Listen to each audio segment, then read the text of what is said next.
Good morning, everybody. It is 7 a.m. on Wednesday, May 31st. Today in Baton Rouge, expect sunny skies with a high of 88. Coming up on OTB, Ross Jackson of the Locked On Saints podcast joins the show at 7:30. Matt Flynn is in studio at 8 a.m. for a full hour of flobbering. And we talk to Mark Etheridge of D1 Baseball at 9 a.m. You can follow today's show on Twitter, Instagram, and TikTok at OTB_ESPN, or catch us on YouTube at the 104.5 ESPN channel and subscribe for daily content. Hour number one of Off the Bench, live from the Mercedes-Benz of Baton Rouge studio, starts now. Let we go. All-Star Toyota presents Off the Bench with Jacob Hester and T-Bob Hebert. Yeah. Off the Bench with Hester and T-Bob. They said I got to come off the bench. All-Star Toyota presents Off the Bench with Hester and T-Bob. Yo.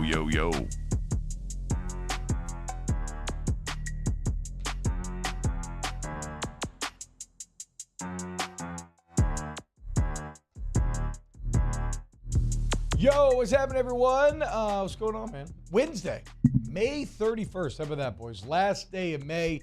And we are here on OTB for another day of local sports talk radio in which we'll have some fun, make some juvenile jokes, and maybe some pop culture references along the way. I'm your host, T-Bob Hebert. Jake remains in Destin with the rest of your SEC coaches, breaking down all the latest. We'll bring you an interview that Jake had with Brian Kelly yesterday. So look forward to hearing from Coach BK himself. As, look, a lot of the topics in the air we'll maybe touch on here sometime in this first hour. But, I mean, the 8-9 game schedule thing is out there. There's conversation about whether or not colleges will have to start providing injury information thanks to the new gambling influence in college football, the same way the NFL does. It looks like CBS basically announced that they are once again heading back to LSU, Alabama for their night game doubleheader. So we can touch on all this in a bit. Look forward to hearing Jake sit down with Brian Kelly. Otherwise, I'm going to be with you throughout the day, and I'm with Mario and Taylor. Per usual. You asked me why I was in such a good mood, Mario. I don't know. Just look, it's a nice morning.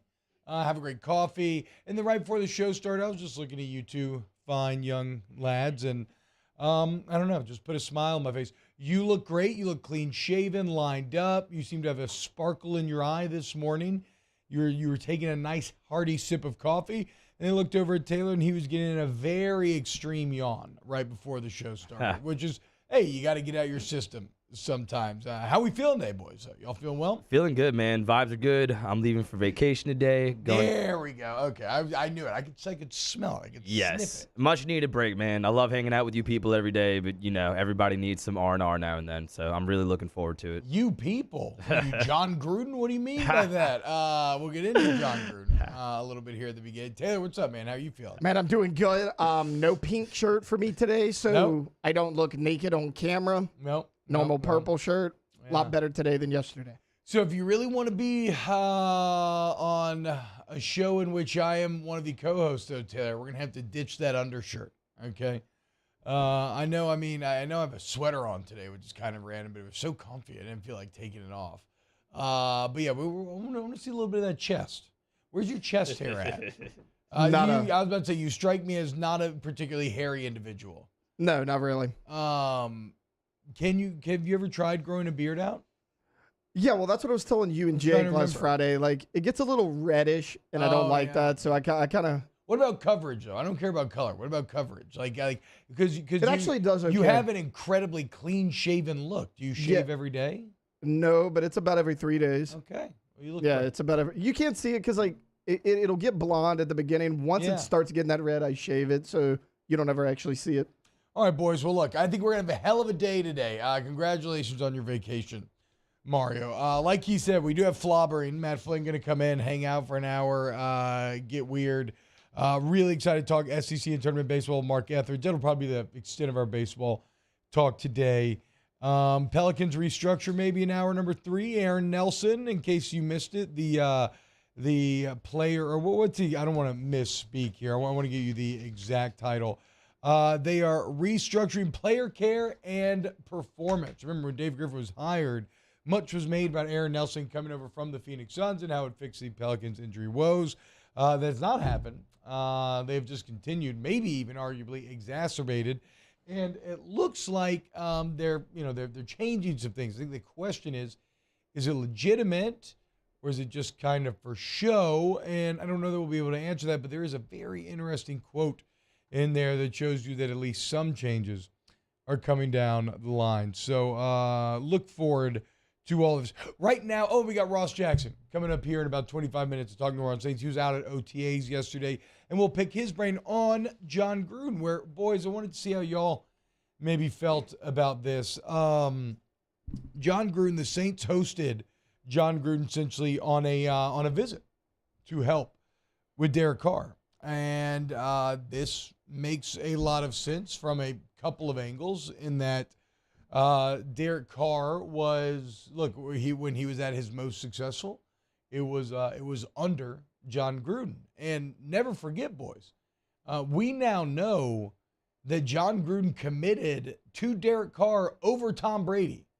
And if you look at the world, in case you missed that story, right? Remember that, when did that come out? About 6 months ago, something like that? We learned that basically, and now Brady, of course, an owner in the Las Vegas Aces, getting an ownership stake in the Las Vegas Raiders as well. Well, there was a plan that was in motion before he went to Tampa to send him to the Raiders, where I believe he would have been executive as well. But Gruden at the last minute got cold feet, backed out, said he wanted to stick with Derek Carr. And in the world of professional football, I cannot imagine a bigger expression of support or love than supporting a quarterback over Tom Brady. So obviously, I say all of this just to establish that Brady and Carr have a very good relationship. It is also kind of funny now because now it's yet another former Raider in the mix for the New Orleans Saints. It feels like this year's Saints team is a grand experiment in we think we had a good department in this business, right? But it had bad management, bad environment, everything, bad business culture. What if we could just take that department and move it under a new umbrella, right? In New Orleans, different city, different management, different culture. Can they be good? We will see. But look, the Gruden thing seems to make sense to me on the surface. Here's what Jay Kaner had to say. He said, quote, "They obviously wanted to bring him in to see what Derek does well and what he thought Derek did well, just to help them get a better feel for him as a player. Because obviously he's a new person in the building. They want to do what Derek does well. I think that was the biggest thing, just getting a different perspective and a different mind. Obviously, it's very interesting to hear from a guy that's successful and has been successful. I definitely got something out of it. He liked whether threw the ball, blah, blah, whatever. The point of all of that is that, they said, look, man, he had so much success with Derek Carr. What does Carr do well? How can we put him in positions to succeed? Which that is all very sound, logical coaching theory.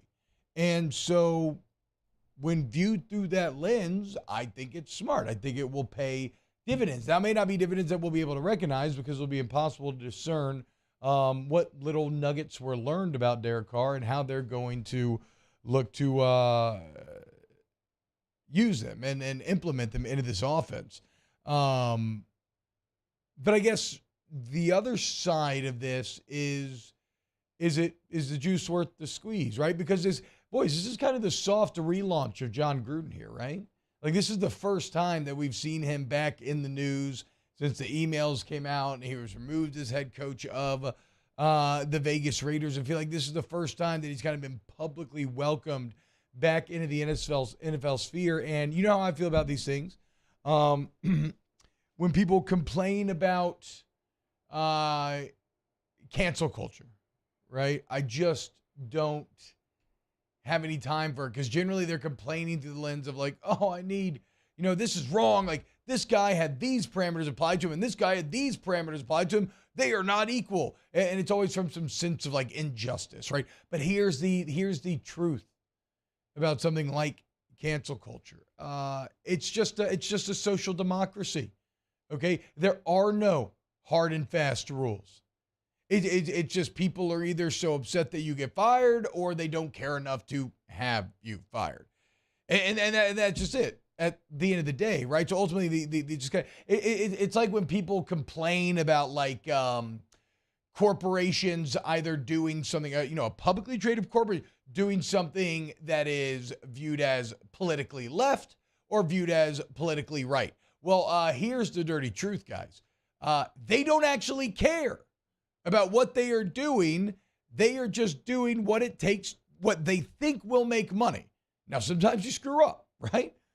Obviously, it looks like Bud Light had one of those here recently, right? But Bud Light, like, none of these companies are doing Pride or anything because they actually like gay people. They are publicly traded corporations that do this because they want to make more money. So getting mad about it is absurd. In the same way, getting mad about cancel culture is absurd because there are no sets of rules. All it is a social democracy in which, the internet and just kind of the general temperature will decide whether or not somebody is allowed to exist once again. And I guess my question to y'all is, and again, I don't think that I'm probably the person to be the arbiter on this, given that the people that Gruden was talking badly about were minorities, women, gay people, of which I check none of those boxes. But what do y'all think, man? And y'all, I mean, in my opinion, I think that the democracy probably lets him back in. But again, I don't know if I feel comfortable like being the arbiter on this. What do y'all think? Is it bad to have John Gruden sniffing around Saints camp? I don't think so. I'm with you. Like, if you feel some type of way about what you said and you are in that group from a different perspective, I'm not going to tell you how to feel. But that happened almost 2 seasons ago. It's not like the Saints are hiring him full-time onto their staff. He's helping them with the player that he's familiar with. I think that can really benefit the Saints. So I am okay with it, but I won't tell you how to feel if you feel some type of way about it. I think you nailed it, Mario. I think that's probably exactly where I'm at as well. I'm not telling anybody else how to feel about it. When I saw it, though, I was not particular. I was just like, okay. Yep. And I'm interested to hear what Ross Jackson had to say, because I was listening to Locked On Saints, which, of course, Ross hosted, and he brought out some good points maybe on the opposite side of that docket. I mean, Taylor, what about you? I'll let you speak on this as well. Does it do anything when you hear that John Gruden back in the fold a little bit? I think John Gruden's a good football coach, and I think that if you have a chance to bring in a good football coach, if you don't do it, I mean, are you doing a disservice to your team, especially with a guy like Derek Carr? He's familiar with him. We've seen he's had the most success with Derek Carr. The Saints want to be the Raiders. I mean, they might as well sell the team to Mark Davis. But no, I mean, I think Gruden's a good coach. And, I mean, if you told somebody, hey, you could have John Gruden on your support staff, you throw everything else out the window, you're probably going to do it. So, I mean, I think it's good for the Saints because I think he's a good coach. Yeah, and all that, because I agree from a pure football perspective, like, of course, this is very sound and very, very logical that you would bring this guy in that believed in this quarterback so much that he chose him over Tom Brady. Again, it's just whether or not you think there'll be blowback, and it looks like they kind of viewed the room, took the temperature, pulled it, and said, no, you know what, I think this will be fine. And I think they're probably right in that regard. Now, you did mention analysts, basically, right? And what's interesting about that is, again, I don't know, maybe this does feel like potentially this is kind of the beginning of some sort of process like that. But like NFL doesn't tend to have in fact, I don't think they're allowed to by rule to have the giant shadow staffs that colleges can have, right? Meaning if you really want to soft relaunch Gruden, maybe a college analyst position would be just that needed. Boys, you see where I'm going here? I don't know. Are y'all old enough to remember the John Gruden to LSU rumors? Yes. Oh, it was every year, boys. And look, the prophecy is finally about to be fulfilled. In order to relaunch his football career, the beta test, John Gruden, offensive analyst under Brian Kelly and the LSU Tigers. Book it, boys. Are you ready? I mean, I've seen it all, Mario. My third eye is fully open. I've connected the dots. Just wait.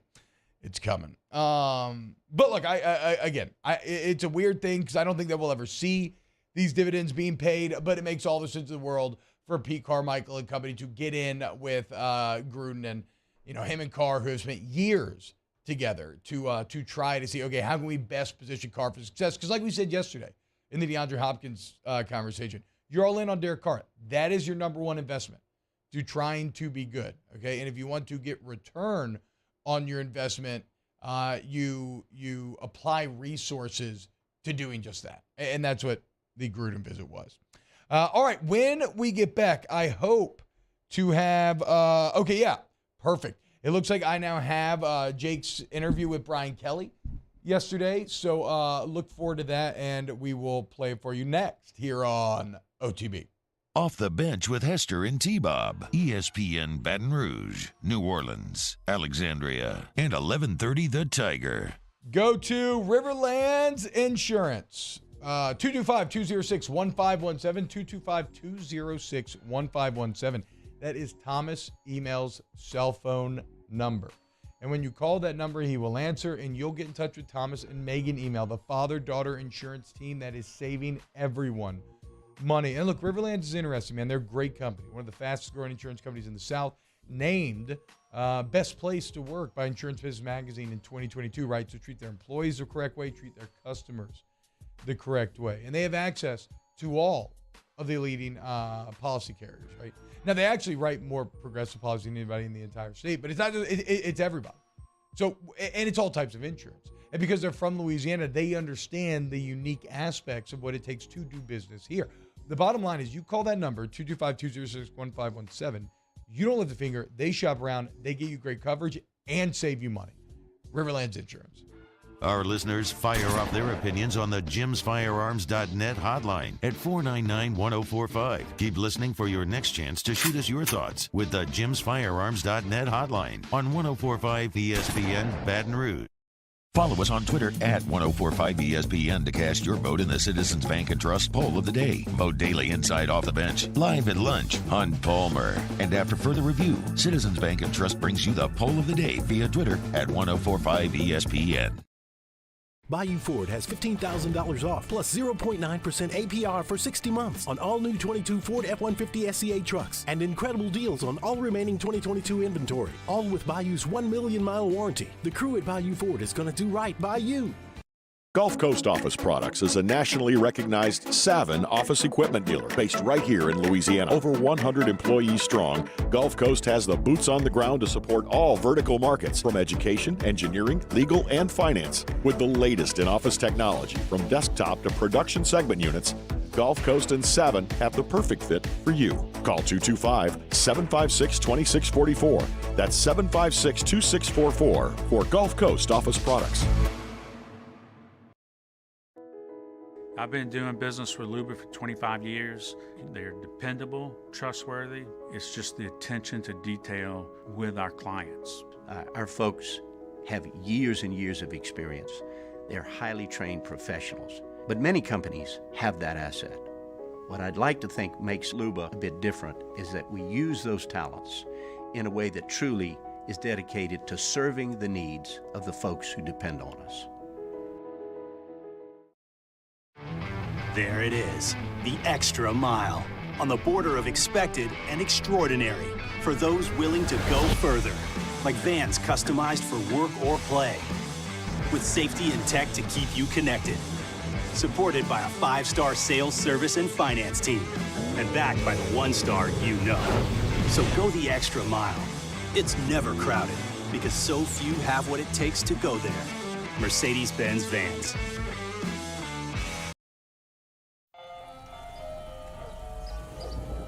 Hey there, little buddy. What's the matter? What's the matter? My windows, siding, and my door. That's what's the matter. Relief Windows can fix all of that. I got you.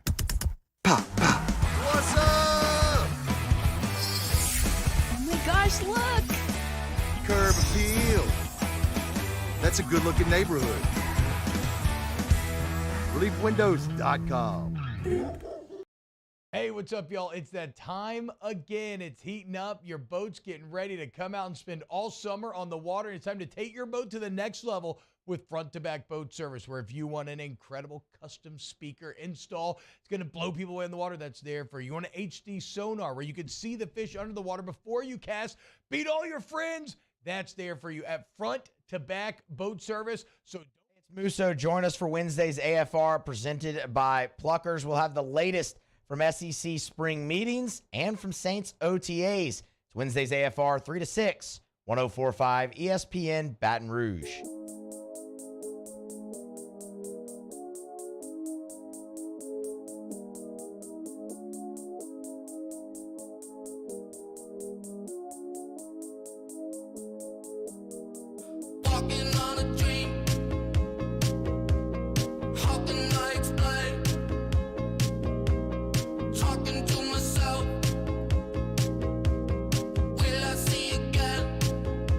All-Star Toyota presents Off the Bench with Hester and T-Bob. ESPN Baton Rouge, New Orleans, Alexandria, and 1130 The Tiger. Hey, what's up, everybody? Check it out. Jake is in Destin for the SEC spring meetings, and yesterday he got to sit down with LSU head coach Brian Kelly for his show off campus at Sirius XM 84. Here it is. All right, welcome back. SEC spring meetings here in Destin. Earlier today, I was surrounded by Gators. Now Chris Doring is surrounded by Tigers. Literally. We've got Peter Burns, fellow Tiger, Brian Kelly, head coach of LSU, joining us here now. Coach, what's going on? Great to be here. We've got to balance out the, once we got a lot of Florida Gators, we got to have a little Coach, bit of I got to be honest with you, Tigers. before we get into this, I met you for the first time sitting right here last year, and I had this predisposition of who you were, and didn't know if I'd like you or not. What was that? Yeah, CD? tell us that, I CD. didn't think he was fun. I thought he was like a hard-nosed guy. What a jerk. No, but I left. Guy's a jerk. I left here like, man, this guy's got command. Yeah. He's engaging. He's charismatic. And every time that I've been with you in person or on an interview, I mean, this warmth comes across. Like, why do people think that you get this intimidating factor about you so much? Because, all you do is see me in my office, when it's stressful. It's like if I had it on you, the camera, when you're in your office, it probably wouldn't be that great either. We couldn't show it on television because it's always shirtless whenever he does Yeah. the show. By the way, basically. we have to say what he said to me when I said hello to him. He said, "Oh, I didn't recognize you without the clown face on." So, Which I loved. Yeah, well, Gotta I love did that interview with him with the whole clown outfit on. But listen, I've done many shows in my career. That was epic. I mean, just to take the time to do that, it says a lot about you, right? For paying bets, because there are Welshers in this bet business, right? And he's not one of them. I'm not. And No, he's he's not not. one of them. And to do that, that's pretty cool. 4 straight years, is that what we said? Yeah, 4 in a Mr. row. Peanut, Tiger King, a clown. What am I missing here? Jacob remembers them all, too. I do. I'm the one who came up with the bet, and I don't even remember him. Oh, I remember the every single one yodeler of them. guy. You were a yodeler, Yeah. 1 year. Yeah, it's good. Coach, last time we had you here. Dusseldorf, that's what it was. Yes.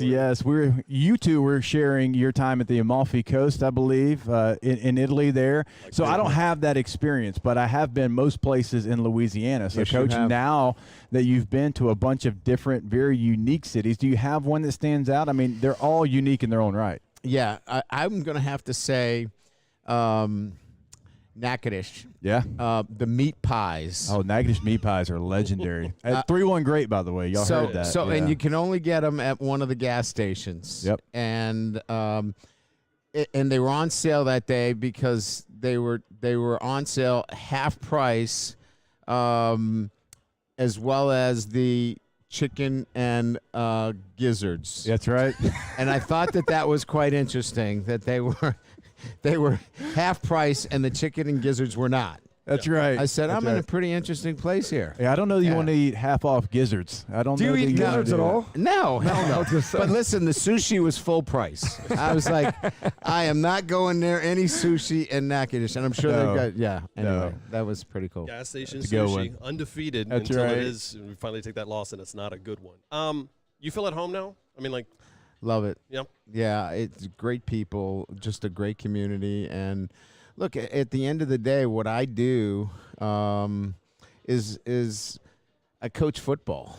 I mean, let's not call it rocket science because it's not. But I'm around 18 to 22-year-olds. I get a chance in the state of Louisiana to recruit a great state.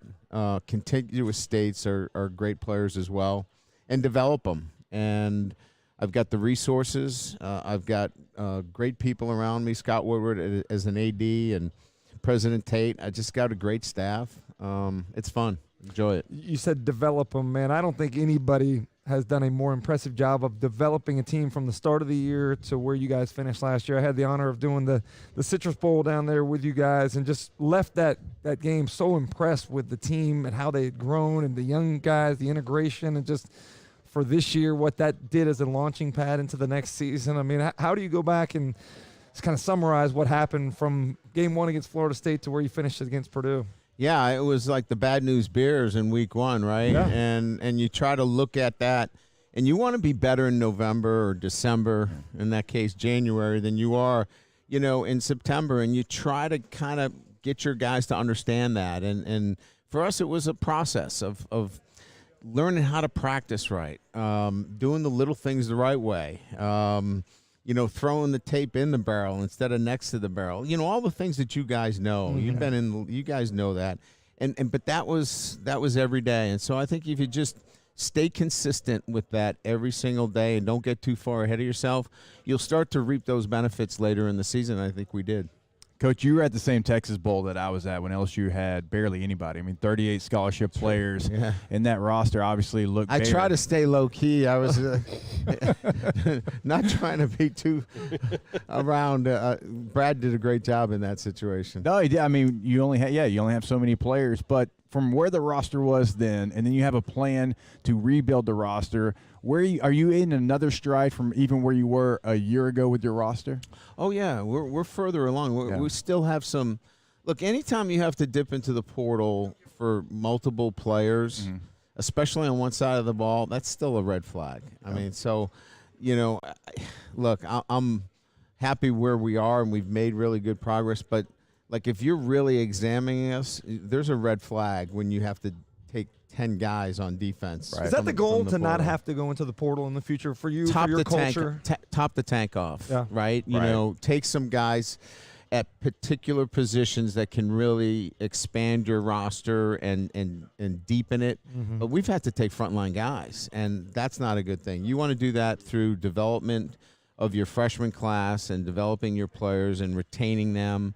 And we're just not there yet. We're closer to that goal. I think we're another full recruiting cycle away, and then I think we'll be in a position where we can take, maybe one elite player here or maybe one here and maybe add one over here because of, a transfer or an injury, and that's really where you want to be. Yeah, you don't want to do surgery through the transfer portal. You want to do a Band-Aid type situation. Yeah, right? no, great. Yeah. That's you can a great steal analogy. that one. I'll let you have Thank that you. one I'll for take it. fun. There you go. Hey, listen, I'm like a comedian. I like to steal good jokes. I'll take that one. In all seriousness, is it different retaining players from Louisiana because of what it means to play at LSU?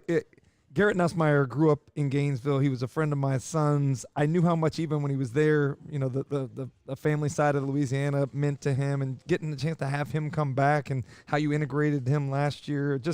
It seems like those guys want to be at LSU, and it's not necessarily looking at it as a stepping point to the next league like a lot of high school kids look at college football.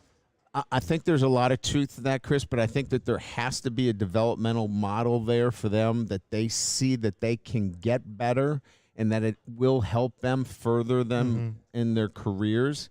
Like, if it's not a place where they believe that they can get better and develop, I don't think that tie goes as far as you might think. So it's really important that we do a great job in our building of creating an environment that is high performance, where they go into that building like you did when you guys were in the NFL, and you go, this is a high-performance building. I'm going to get better when it comes to nutrition and strength and conditioning and mental performance and all those other things. And I think you have to have that component too. Last question for you. I'm already thinking about next year's LSU-Florida bet. Do you know Kim Mulkey's tailor as far as – because I'm thinking it has to do something one way or another. Whoever's going to wear it, it has to be a Kim Mulkey. What do you mean that right? whoever's going to? I'm going to be wearing it again. I can't afford Kim Mulkey money. I mean, she's in an elite. She's amazing. I mean, she's not here today. She had a medical situation. I think she's fine, but she's amazing, and she set a high bar. She wins the national championship. I'm like, okay, here we go. We got to strap it on. Yeah, and Jay's doing pretty well. I was about to say, you're number 2 for an LSU coach. Jay gets the 5th overall seed. Jay's done extremely well, and again, that's the bar at LSU, and it should be, and that's why it's exciting to be part of it.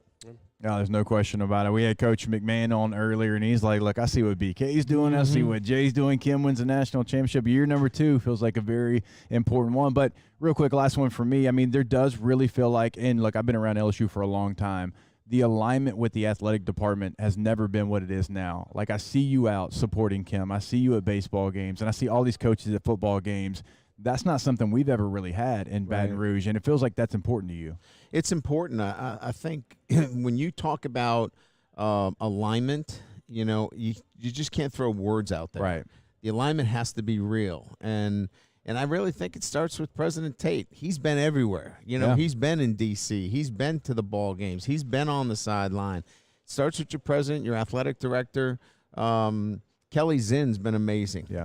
And I think, when your leadership's that way, you got to back it up with the coaches as well. All right, there he is, Brian Kelly, head football coach at LSU. Coach, we appreciate your time. Yeah, great being with you guys again. Thanks, you. Coach. Appreciate All it. right. All right, there was I want to break down some of this stuff. But first, let's go to break. When we get back, we got Ross Jackson coming to talk a little Saints. Keep it locked right here on Off the Bench. Off the Bench with Hester and T-Bob.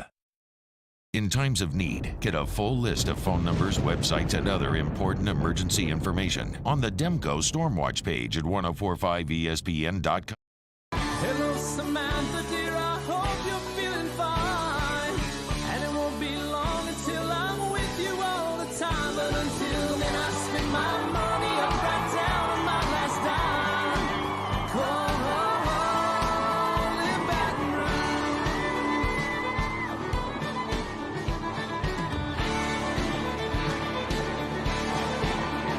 I'm ready, what you put me on through. Gotta send my love down to When is a taco more than just a taco? When it's Government Taco. Voted best tacos 3 years in a row by 225 Magazine, Government Taco puts the most delicious spin on tacos the capital area has ever seen. With creative combinations like the Magna Carrot, the Filibuster, or the Steak of the Union. Plus perfect tortilla chips paired with the best salsa and queso you've ever had. And happy hour every day from 3 to 6 p.m. and all day on Thursday. Government Taco, 5621 Government Street.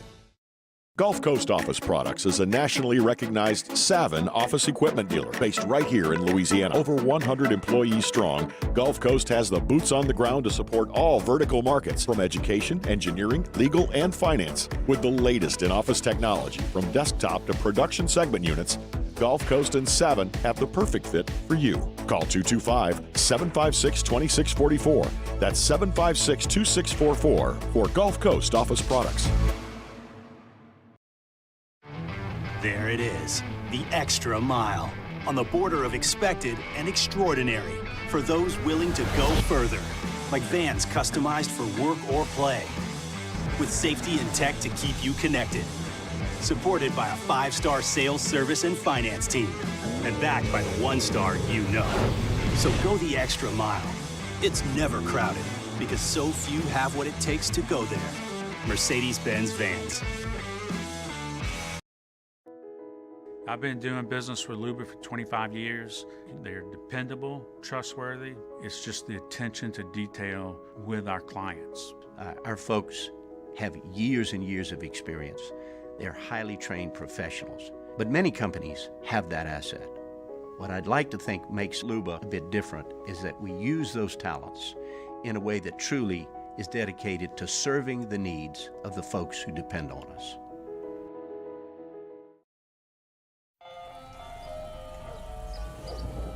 Hey there, little buddy. What's the matter? What's the matter? My windows, siding, and my door. That's what's the matter. Relief Windows can fix all that. I got you. Pop, pop. What's up? Oh my gosh, look! Curb appeal. That's a good-looking neighborhood. ReliefWindows.com.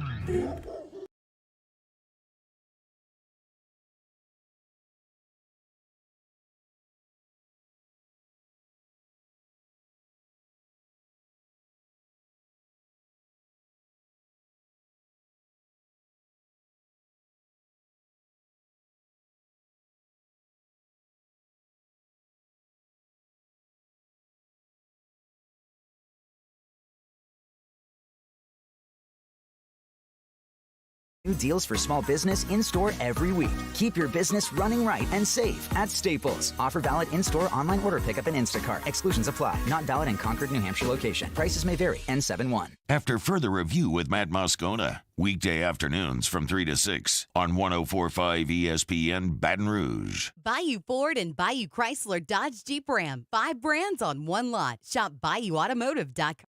Charles Hannegriff and Jimmy Ott for a Wednesday edition of Live at Lunch. They'll be live from the original Walk-Ons on Burbank. So join us 11 to 1 p.m. 104.5 ESPN Baton Rouge.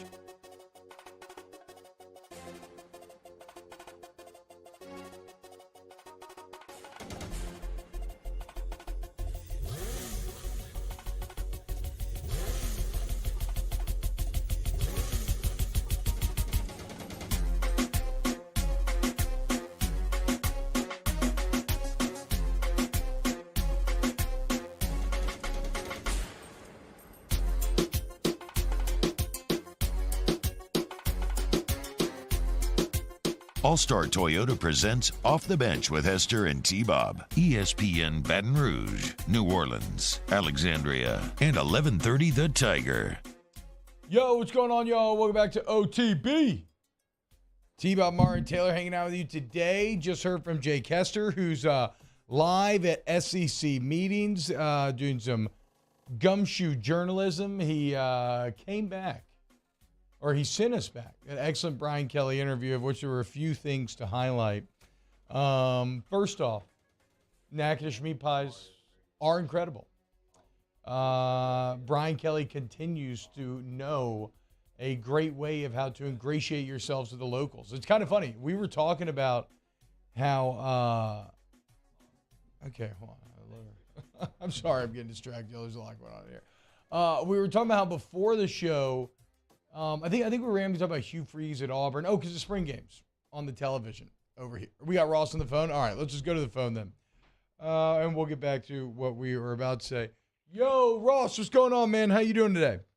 What's up, guys? Glad to be here with you. Appreciate you having me on. Ross Jackson, host of the Locked On Saints podcast, does a lot for the entire Locked On network. A great follow on Twitter at Ross Jackson Nola, but you should listen to Locked On Saints every single day.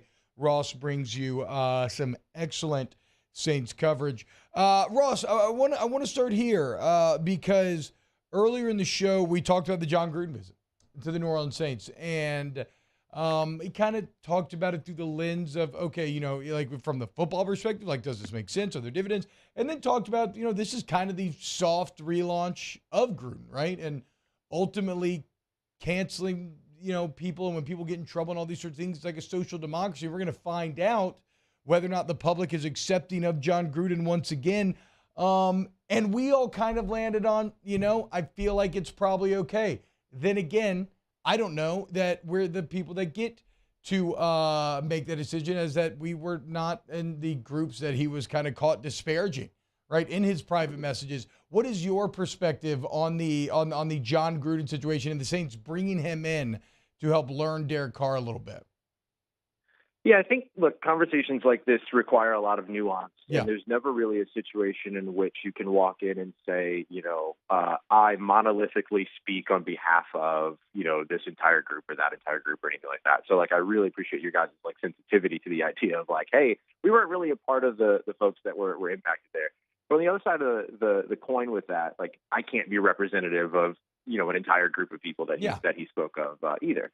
But the way that I look at it personally, and I just preface that as to say I'm going to give you my personal thoughts, which doesn't speak for anybody else, is that it's conflicting. And with that conflict means that there's still doubt, right? And I think that with doubt then becomes an opportunity for people to be able to explore, be able to kind of self-investigate and be able to do the work that needs to be done so that maybe someday John Gruden is in a situation where he might be able to return to the NFL. But it's going to be a long road. This was an interesting decision by the New Orleans Saints, but one that if you look at it from the purely football perspective makes every bit of sense in the world. John Gruden was a part of some of Derek Carr's most successful days as a Raider.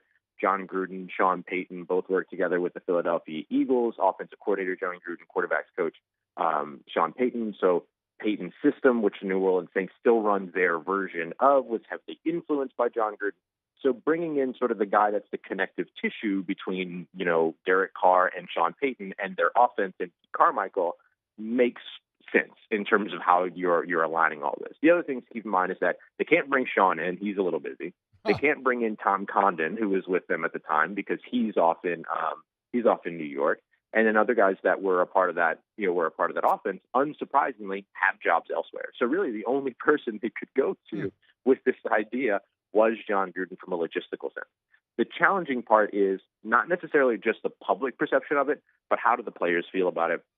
How does the NFLPA feel about it, especially considering that some of John Gruden's words in those emails were specifically targeted at the NFLPA's president and representatives and things like that. So there's a lot of layers to all of this, but maybe, as you mentioned, it does give, an opportunity for the NFL and for John Gruden to kind of see where his standing is across the NFL while still being able to help out a guy that I'm sure he still has a ton of respect in Derek Carr. I mean, yeah, we talked about it, right? He literally chose Derek Carr over Tom Brady, which in terms of NFL love language, I don't know if you can get any stronger than that. All right, but look, I thought you made a very salient point as well on your podcast that it's odd that no doubt it's football sound and there will be benefits, but for us, it'll be impossible to see the benefits. So it is because we'll never be able to discern exactly that was Gruden's influence right there or anything like that. Is the risk versus reward really there for you? Because I think at this point next year, you don't look back and say, wow, that John Gruden visit sure did move the needle for this offense. And so is sort of dragging or accepting the backlash in order for, this sort of small, and I don't want to say small gesture because I'm sure that it's large for the Saints. I'm sure that it's large for John Gruden, but it's not necessarily intelligible for folks outside the organization. So how much do you really gain here in terms of ground? Let's talk OTAs, Ross, because you were out at OTAs yesterday, right? That was the second time that the media got to view. What were your biggest takeaways from getting eyes on the team once again? Yeah, I think it's just interesting. I mean, I love watching Derek Carr right now, and you're seeing some of these things that he does that kind of make you feel very kind of Drew Breesy in terms of the offense and the way that it's run. He's very meticulous. He's very well detailed. He's, communicating a ton at the line before. It doesn't matter if it's 7-on-7s, team drills, or if he's just throwing routes on air, whatever. He's communicating a ton. He's giving people adjustments and things like that at the line of scrimmage. And then he throws the ball, and then what does he do? He continues to read through his progressions, which feels very much like Drew. So there's a lot of little things like that. Small, again, I'll use the word again, but nuances, those small nuances that come in. And quarterback position, of course, is one that absolutely needs that. So that was a big one. My other two big takeaways from this one on the offensive side is that Rashid Shaheed's a stud, a showstopper, a playmaker. Just pick a word.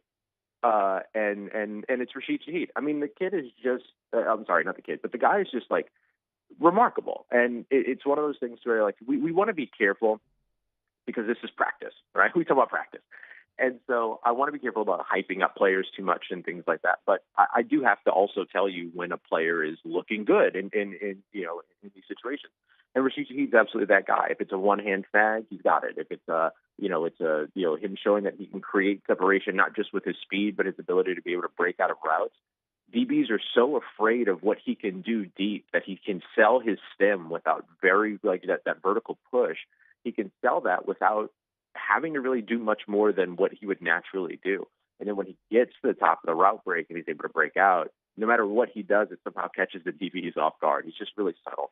And so you're seeing a lot of that. And he's the yards after catch threat that the New Orleans Saints absolutely love to have on their offense as well. And then on the defensive side, I'll highlight Alontae Taylor taking some snaps in the slot. He made it very clear, look, I'm an outside corner, but they're asking me to take some snaps in the slot. I'm learning the position, making some mistakes, but having a lot of fun with it. Ross, you're in your 30s? Are you in your 30s? I'm not entirely sure. You look. I mean, yeah, I am 33. Yeah. Okay. Oh, yeah. That's right. The Jesus year. Yeah, man. Enjoy it. Yeah. Oh, I'm happy for you. That's right. We had. Okay. So the point of all this is you can call Shaheed a kid, dude. We've earned it. Okay. At this point, early 20s, you can call him a kid. I know he's technically a man, but I feel you too. That's where my brain now goes as well. Ross, help me out with this. I was reading a little John Hendricks on Sports Illustrated, and he had a quote about from Mickey Loomis about Michael Thomas, saying, "quote I think he's coming along. And I think he would tell you that things are going well, and we're excited and optimistic about where he's going to be when we begin training camp. The reason why that sends alarm bells ringing in my head are just the incredibly on-the-nose parallels that this feels like it has to like a Zion type of situation, where just somehow the injuries never seem to heal. It's always coming along. It always looks good, but nothing good ever actually happens. What is your read on the Michael Thomas situation? Yeah, it's always kind of a wait and see in this situation, isn't it? And that goes for Michael Thomas as well as Zion Williamson. It goes for most injuries, of course. We would say the same for Trevor Penning and these other guys that are coming back from those frank injuries. But, I do think, though, that there is an understandable halt and understandable sort of skepticism when it comes to any type of words being spoken around Michael Thomas, because everybody's sort of in the position of, we'll see it when we see it. And I think that that's what people want to see more than anything else. I will say that this is the same type of language that the Saints were using at this point last year around Michael Thomas, and Michael Thomas was out there participating, running routes, catching footballs on the first day of training camp. The issue was that, 8, 9, 10, 11, 12 weeks later, when they got into the week 3 game up against the Carolina Panthers, he had suffered a different injury. Sure. And so, there's the question of, will he be there for training camp? But no matter what, there's always going to be the looming and lingering question of how many games will he last throughout the 2023 season. And you're hoping that you can get 17. You're hoping you can get double digits because that would be such a needle mover for the New Orleans Saints. We saw the impact that he had as a contested catch guy week 1 in particular, all these other things for the Saints. So, it sounds like things are on track. It sounds like the expectation is still very much for Michael Thomas to be on the field during training camp. But beyond that is where the real question marks start to set in. How long can he stay on the field? How long can he be in action?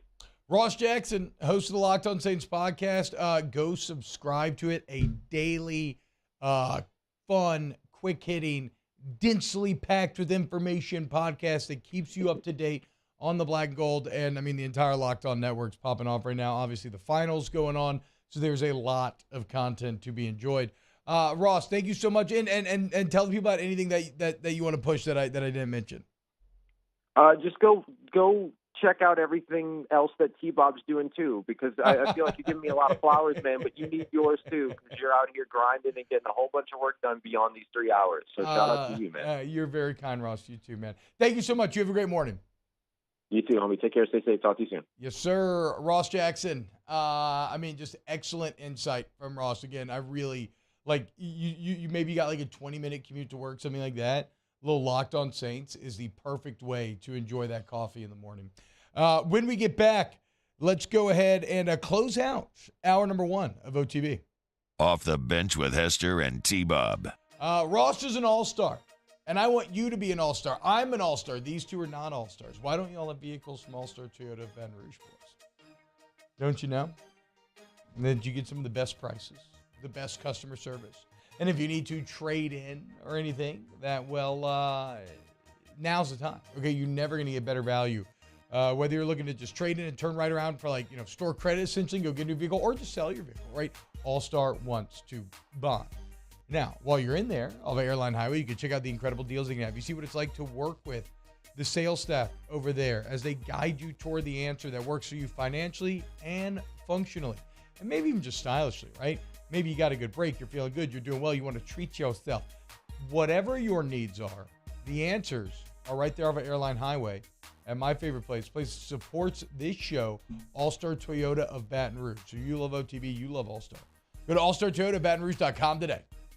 Our listeners fire off their opinions on the jimsfirearms.net hotline at 499-1045. Keep listening for your next chance to shoot us your thoughts with the jimsfirearms.net hotline on 1045 ESPN Baton Rouge.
Hey, it's Hunt. Join me for a Wednesday edition of the Hunt Palmer Show. We'll look in depth at all three teams visiting the Baton Rouge Regional, and we'll chat with Chris Demouy.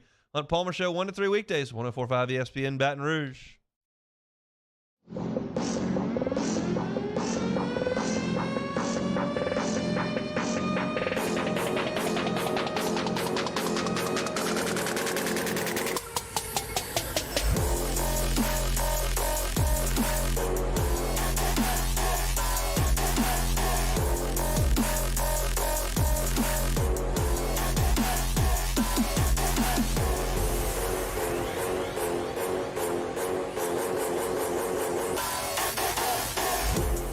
All-Star Toyota presents Off the Bench with Hester and T-Bob. ESPN Baton Rouge, New Orleans, Alexandria, and 1130 The Tiger.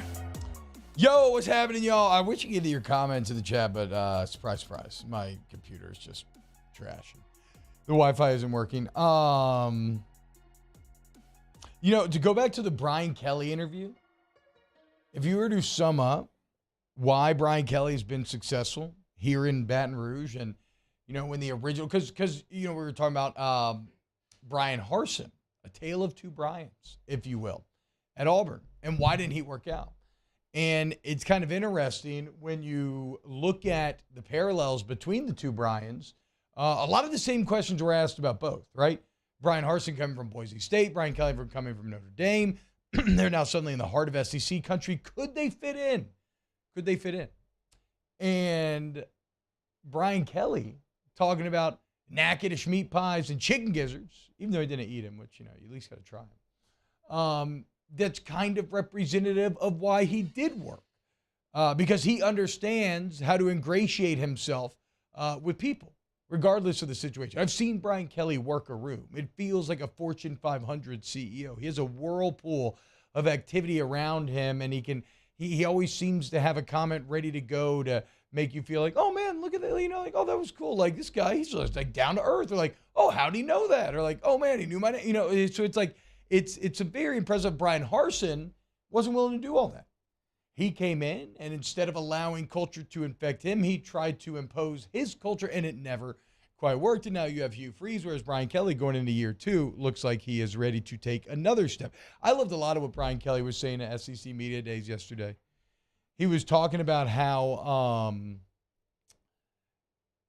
now I was because I was thinking about the interview. I did love how he called the LSU, the Bad News Bears game 1 last year. When you look at that Florida State game, I'd say that's pretty freaking accurate. I like the idea that eventually you want to get the roster to a point where you just top off the tank with the portal instead of going, 10 deep on the defensive side of the ball like he talked about them having to do this offseason. Oh, and this is what else I like. He's not shying away from increased competition. He's been very clear. He wants to play 9 games. He wants the best competition in all the country. He wants to play Alabama every single year, and he wants your sky-high expectations, okay? Because like he said at the beginning, that is why he came here. And at a time when you see Nick Saban feeling like he's maybe losing a bit of that edge, I like having a man in charge of your own program who is sharpening that edge. Hour 2 next. Off the Bench with Hester and T-Bob. Go to Accutemp in Baton Rouge, AccuTempBR.com, AccuTempBR.com. AC, heating, electrical needs. You can schedule online by going to Accutemp Baton Rouge, or you just call them up, man. And you're going to see why they say service to the highest degree. Yes, it's a pun, and it's a good one, in my honest opinion. But it's not just lip service, okay? They actually live it, man. When I had Accutemp out there to fix my light, which ended up not being an electrical issue, but just a light bulb, okay? That was on me, and it was a waste of money. But my wife, after getting mad at me, was like, you know what, though? And she didn't even know. I mean, she didn't know idea we did commercial for him at the time. So, that was the best customer service I've ever had. And so if you want to experience that for yourself, go to AccuTempBR.com. Remember, right now, whole home generators, $1,000 off. So act now. Accutemp Baton Rouge, AccuTempBR.com.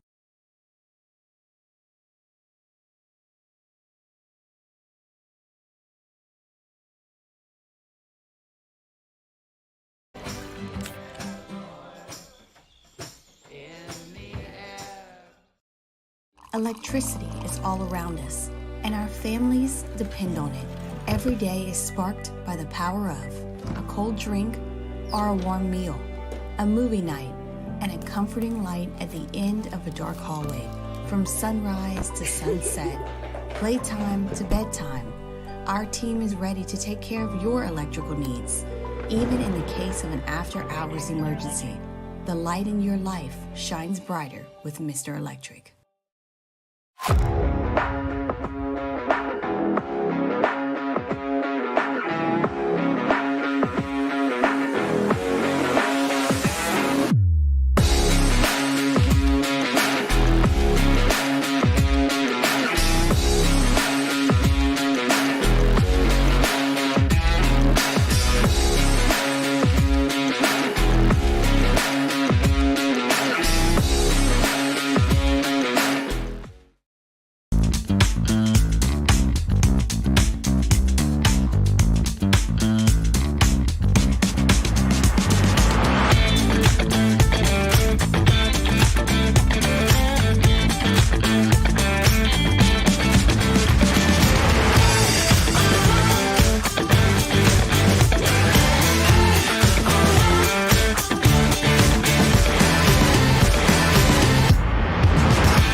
Bayou Chrysler Dodge Jeep Ram has $20,000 off new 22 Ram 1500 SCA trucks and incredible deals on all remaining 2022 inventory, all with Bayou's 1 million mile warranty. The crew at Bayou Automotive is going to do right by you. All right, let's say ah. Where'd my spotlight go? Super weird, but we can take care of it. Get in and get better at Patient Plus. Hey there, little buddy. What's the matter? What's the matter? My windows, siding, and my door. That's what's the matter. Relief Windows can fix all of that. I got you. Pop, pop. What's up? Oh my gosh, look! Curb appeal. That's a good-looking neighborhood. ReliefWindows.com.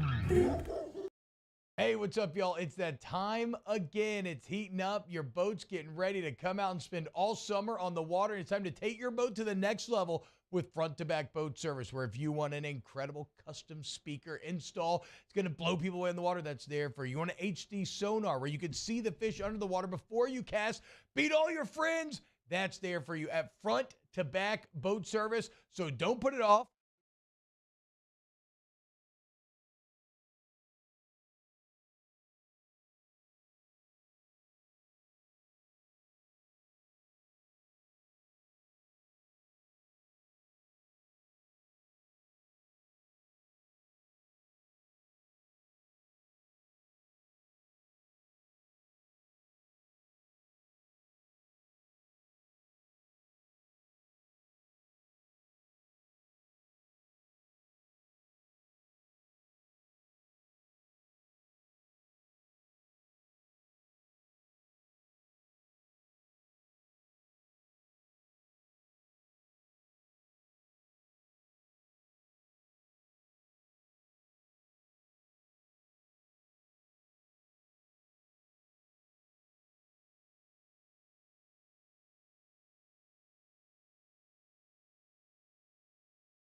With Jacob Hester and T-Bob Hebert. Yeah. Off the bench with Hester and T-Bob. Hey, P, they said I got to come off the bench. All-Star Toyota presents Off the Bench with Hester and T-Bob.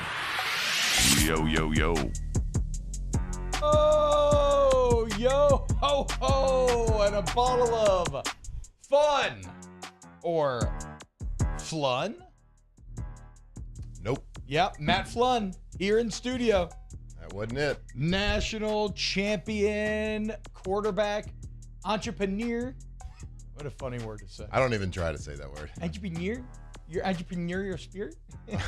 It's something about the N-E-U-R, the near at the end that just gets me every time. Drink My High. DrinkMyHigh.com. Very upset. I went back to Rouse's Friday, fully fresh My High restock, loaded up. I meant to have My Highs for all the boys to drink during this hour, which somebody want to start doing this during the hour because it's going to hydrate us, get us ready for the day, and celebrate our friends' entrepreneur spirit. But I forgot the My High. So hey, I'm glad they had it. Yeah. Hey, if you're in Baton Rouge, you better go get it because T-Bob sends me a picture every week, and it's Bro, usually empty shelf. It's popping off. It's crazy, especially when you have it's it's right next to all the big boys, if you will. Yeah, And you know what? They're untouched. It's crazy. As much as I try to tell people and prepare people, like as soon as the temperature reaches like over 82 degrees, It just starts flying off. They're like, oh yeah, I gotta go. Forgot. Also great for the pool. If you're like me and like you have kids that you got to take care of and keep entertained all day, so all you do every single day of the summer is go to the pool. Cannot recommend enough. Speaking of summer, Matt, how's it going, man? How's summer going? Good. It's busy. Man, I've been traveling a lot, but the kids have been. We don't have a pool at our house, but I feel like our kids have been in a pool every single day. And so yes, we're almost to the point. So our youngest is 2. She's about to be 3. And we're almost to the point where we can kind of take one eye off the pool with our other kids. Oh, that's a good feeling. It's a good feeling. Our oldest is a really good swimmer. Our second is 5. She's getting there. She can at least comfortably make it to the side. Yeah, that's where my 5's at too. Yeah, and then the it's young a good one feeling. I just put on floaties to where you can't like unstrap him, and she can't. Right. Nothing can happen if she has those on. So we can go like hang out with friends of ours, with kids or whatever, and the kids can kind of be on one end of the pool and the adults on the other end with a couple of cocktails. So it's a good feeling.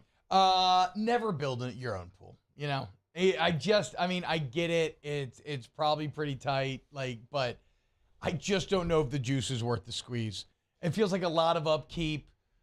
People are going to use it against you in home purchasing situations. Even if they secretly want a pool, they're just going to say they don't want one. Wait, why would they use it against you? Because if I'm buying a home with a pool, I'm telling them, well, the pool's a negative for me. Like, even if I love the idea of a pool. You got a dog that can't swim. That's what I'm saying. That's right. Even if I love the pool and I've never wanted anything more than a pool, I'm just lying and telling them that, no, it just, man, you're going to have to knock a little off the top for that. Look, Lacey and I have always thought that too. Like we've been like, we don't want to be the house with the pool. No. Like we got too much to worry about. We'll just use other people's pool. Blah blah blah. Marky Mark's got a great pool. No, but recently it's like we've kind of completely flipped and done 180 because we've realized that if you want to be the house that people go to, that's true. You have to have a pool. That's fair, but I don't want to be that house. I don't want anybody in my house ever. Because if I'm having somebody over, it's like. You don't even with your kids grow up, you don't want to be the house where all of their friends go to. You want to be that house. I can't speak to that perspective yet. You will not be that house if you don't have a pool. Maybe I will want. That's true. I mean, and I think about high school, right? You're always going over your friend's house who has the most badass pool during summer. That is absolutely 100% fact. Right now, I don't want anybody in my house ever. Because if I'm having people over, that means I have to put on airs. It means I have to clean more than it is like generally, right? I mean, my house is not some wreck, but we got a lot of kids, we got a lot going on. It's not like it's very rarely guest ready, and when it is, it's like don't go in my room. You know what I'm saying? Because I might have pulled just like a last second, like throw all the extraneous BS into the room and just kind of pile it up. What do you have to hide? Are you just like embarrassed that you live like everybody else does? Yeah, no, 100%. Because nobody really wants to ever, nobody ever actually shows you how they live. Rare is the person who is confident enough to have guests over and just not touch their home. Or you're someone who is a very badass homemaker, right? Or you're just you're just a very clean, like OCD type of person where I should say OCD. Maybe you just really enjoy keeping a very clean house. Then you stay ready. I get that. I do know those people. I'm amazed by those people. I am not one of those people. I don't know. I get what you're saying because we're a little bit. You don't want it to be like an absolute wreck, but I'm not one of those guys that freaks out because I got a couple pieces of clothes on the ground or Yeah. something like that, because it's like, if you're going to judge me, you're a hypocrite. I agree. right? I agree. And if it's a close friend, sure, whatever, come over. But when it's like when it's your kid's friend, right? You don't want them reporting back to the family, maybe they school live class. in one. Yeah, maybe they live in one of those clean homes. That's what I'm saying and stuff. Yeah, I don't know. But maybe one day I'll change my mind on the pool front. For now, I like bumming pools, and I love Southern Athletic Club. We go up there all the time, drink beers. Where's this? Hang out in Shenandoah. Ooh. Yeah, go play a little tennis. I'm becoming a big tennis boy. Are you? Yeah, not to brag. I'm just going to do all the older suburban white male evolution, in that I played more golf than I've ever played this spring. Yep. And I've been getting into tennis lately. Well, there's something to be said for it. Like, you get it, though, right? Yeah, Yeah. absolutely. Look, I thought I was going to be a cool city boy when I got out of college, and I was living in New Orleans and everything. And I was like, oh, yeah, I could raise kids here. And I'll tell you, the second I got back to the suburbs, I realized, okay, actually, this is my natural habitat. Yes, this is where I was formed and raised, and this is where I am ultimately most. Oh, you wanted to be you thought you were going to be in the city, like skateboarding to the grocery store, picking up one roll of toilet paper. Yeah, maybe having like the kid with me or something, like on the skateboard, like a little helmet on, thinking I was cool. No. The second I got back to like lawns being mowed and I don't know, other kids running around the neighborhood, that was a wrap. Nothing like the smell of some fresh cut grass. I mean, it's the absolute best, dude. And even though now we're in the season where you got to cut it once a week, which that's another thing I did though. I used to love cutting lawn for about a decade, and then I paid my neighbor one time to do it, and I'll be damned if that isn't a toothpaste in the tube situation. So I'm never going back. It's not even an effort thing. I used to like the workout element of it. It's a time thing. I just don't want to sit there for 2 hours and do it anymore, so I don't touch it. I'm kind of going the opposite way. Like, really? I'm trying to. You have a lot of lawn to cut, Matt. There's a lot of lawn to cut. So I'm trying to weigh the pros and cons and convince my wife that we need to get a riding, like a zero turn. I figured you already would have one. I mean, you have a plot of land. Don't. What? And I'm kind of ashamed to say this because when I grew up, I wasn't forced to cut the grass when I was growing up. So it's not like it's a novel. Neither was I. It's a novel thing for me right now because I kind of just want to do it because it sounds. When I lived in St. Francisville, I had some food plots out there where I would hunt, and I would go and I'd take my tractor and I'd cut it like once a month, something like that, and I planted it, and it was great because I'd get my tractor, I'd get like a 6-pack of beers, and I'd put it on the tractor, and I'd listen to music, and I'd cut, and it was great. Yeah, leave me alone, everyone. So I think in my brain that's how it'd be at my house now, but maybe like 2 months into it, I'm like, ugh. Well, ride mower is a game changer as well. Yeah. Because like you said, I mean, that is a legitimately, you're not getting the workout element, which I did used to like, but it's a more chill experience. Like at that point, you throw on a book on tape on something or something, a couple beers, like you said, and if you're going to not bother me for 2 hours, but the question is whether your wife is going to let you just go hang out on the ride motor for 2 hours. And I don't know where really, and maybe the listeners can tell me. I don't know where to put my beer on a ride. On the tractor, there was a good spot for it. Had a perfect little size ice chest. Yeah, just bring a little satchel. Yeah, a little. Oh, I could get like a fanny pack ice chest. Yeah, exactly. Like a crossbody. Ooh, I got a new fanny pack myself. Let me see. Pretty nice. Where'd it go? Oh, it's in my office. I'll go grab it later. Hey, look. So it is Wednesday, but we started the show on Tuesday, and we didn't get to do mailbag yesterday. So I want to do a special edition Flestering mailbag. So you can go ahead and get your questions in the chat, and we will get to them next segment. Emil says T-Hub's final form is the Burb Dad cycle, in the Burb's Dad cycle is bottling his own beer in his garage. I've toyed with the idea before. Ultimately, I'm just not going to commit my time to it, right? I'd just rather buy it and drink it. I would love if I had neighbors that would bottle their own, like somebody else's pool. It's actually the exact same thing conceptually as the pool. Yeah, I mean, you might not do that, but I would think it's a pretty good suburban thing to get, like, download the beer app and like you check off all the beers, then you put tasting notes on it, compare it with your neighbors. That's so funny that you say that because when I moved to this neighborhood, I guess like 4 years ago now or something, it was It is truly a little slice of Americana, right? You move in and there's like gangs of boys roving around with bikes that are like a tornado that come through, right? There's like little girls playing like hopscotch and whatnot on the sidewalks. And I'll be damned if some of the first conversations that I had with the other beer dads wasn't exactly that. They were all into that beer app. It had just come out. They were rating them all against one another. I never quite got into it because I have a party palate. I don't have a very discerning palate, right? My palate lets anybody in the club. My palate would get shut down for underage drinking if it were a bar because Honestly, it doesn't care. Like if you're a beer and you don't have the hoppiness and the texture for me to shotgun you, then I don't like you.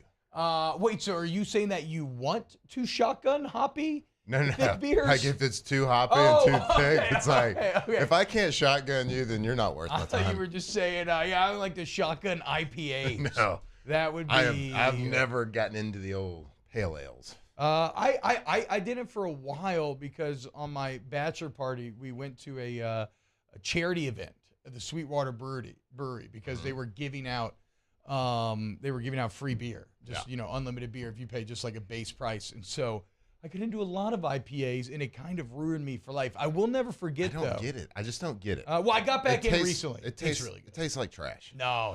It's like, I feel like when Ted Lasso drinks tea. No, it tastes, dude. It actually does. Yeah, it's garbage. There's no way you could drink like a Ghost or something and think that it tastes bad. I'll never forget that charity event on my bachelor party. I had like a very kind of Will Ferrell-esque moment where, this band is playing live music. There's like hundreds of people. Everybody's having a good time. We're dancing. And in my head, I had a few too many IPAs. Like I said, I thought it'd be a good idea to stand up on stage and give a speech. Even though we were in Atlanta, I didn't know anybody there, wasn't involved with the organization at all or anything like that. And I didn't even know what we were there honoring. Had no idea what the charity was. But I got up there. I took the mic from the singer, who was very hesitant and reticent about the whole situation, but I was just naturally a bear in a china shop, just kind of raging through there. And I'll never forget, I was like, I'm thanking everybody for coming out, thanking Sweetwater for putting it on. And then I said, and tonight we're honoring something that isn't talked about enough, but it should be. So I just want to thank you all very much. And everybody started going crazy, cheering. It went well. Bada bing, bada boom. Turns out it was for childhood diabetes. Okay? Cow. Something that we don't talk about enough, but we should a little more, dude. Just give it that shine. It worked out perfectly. I mean, I was going to say, you could just say this is all for the kids. Yeah, I mean, you can't go wrong. You can't go wrong. All right, look, when we get back, OTB mailbag. I hope I filibustered enough so y'all to get some questions in, and more flobbering coming up next. Off the Bench with Hester and T-Bob. ESPN Baton Rouge, New Orleans, Alexandria, and 1130 The Tiger. In times of need, get a full list of phone numbers, websites, and other important emergency information on the Demco Stormwatch page at 1045ESPN.com. The importance of doing this fortified program and offering it to people down here is, number one, the only real chance you're going to get to do this is when you put on a new roof or build new. And through companies like HUDCO, who's kind of leading the way in this thing, it's going to offer the customers a huge advantage in the insurance market and the price of their insurance. We're not looking to make a fortune off fortifying. We're trying to give you a better product than our competitor at the moment. I'm trying to do something that he can. I'm trying to give you something better. So a lot of these insurance shops, you're getting a re-roof, you're only paying your deductible. Let's sit down and talk about the fortified and let's see what it does to your insurance premium. You're getting a steal. Yeah. You're getting a brand new roof and a fortified certificate for your deductible, essentially. And I think we're rocking and rolling.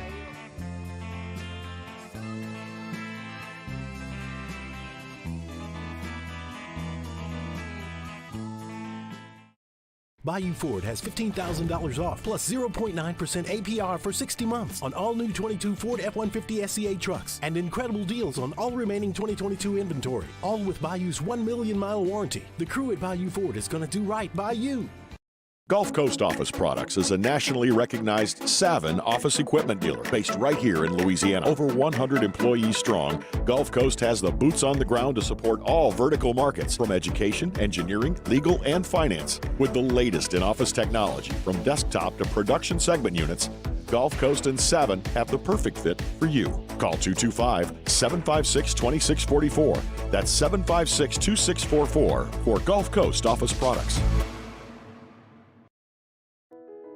I've been doing business with Luba for 25 years. They're dependable, trustworthy. It's just the attention to detail with our clients. Our folks have years and years of experience. They're highly trained professionals. But many companies have that asset. What I'd like to think makes Luba a bit different is that we use those talents in a way that truly is dedicated to serving the needs of the folks who depend on us. There it is, the extra mile, on the border of expected and extraordinary for those willing to go further, like vans customized for work or play, with safety and tech to keep you connected, supported by a 5-star sales, service, and finance team, and backed by the 1-star you know. So go the extra mile. It's never crowded, because so few have what it takes to go there. Mercedes-Benz Vans.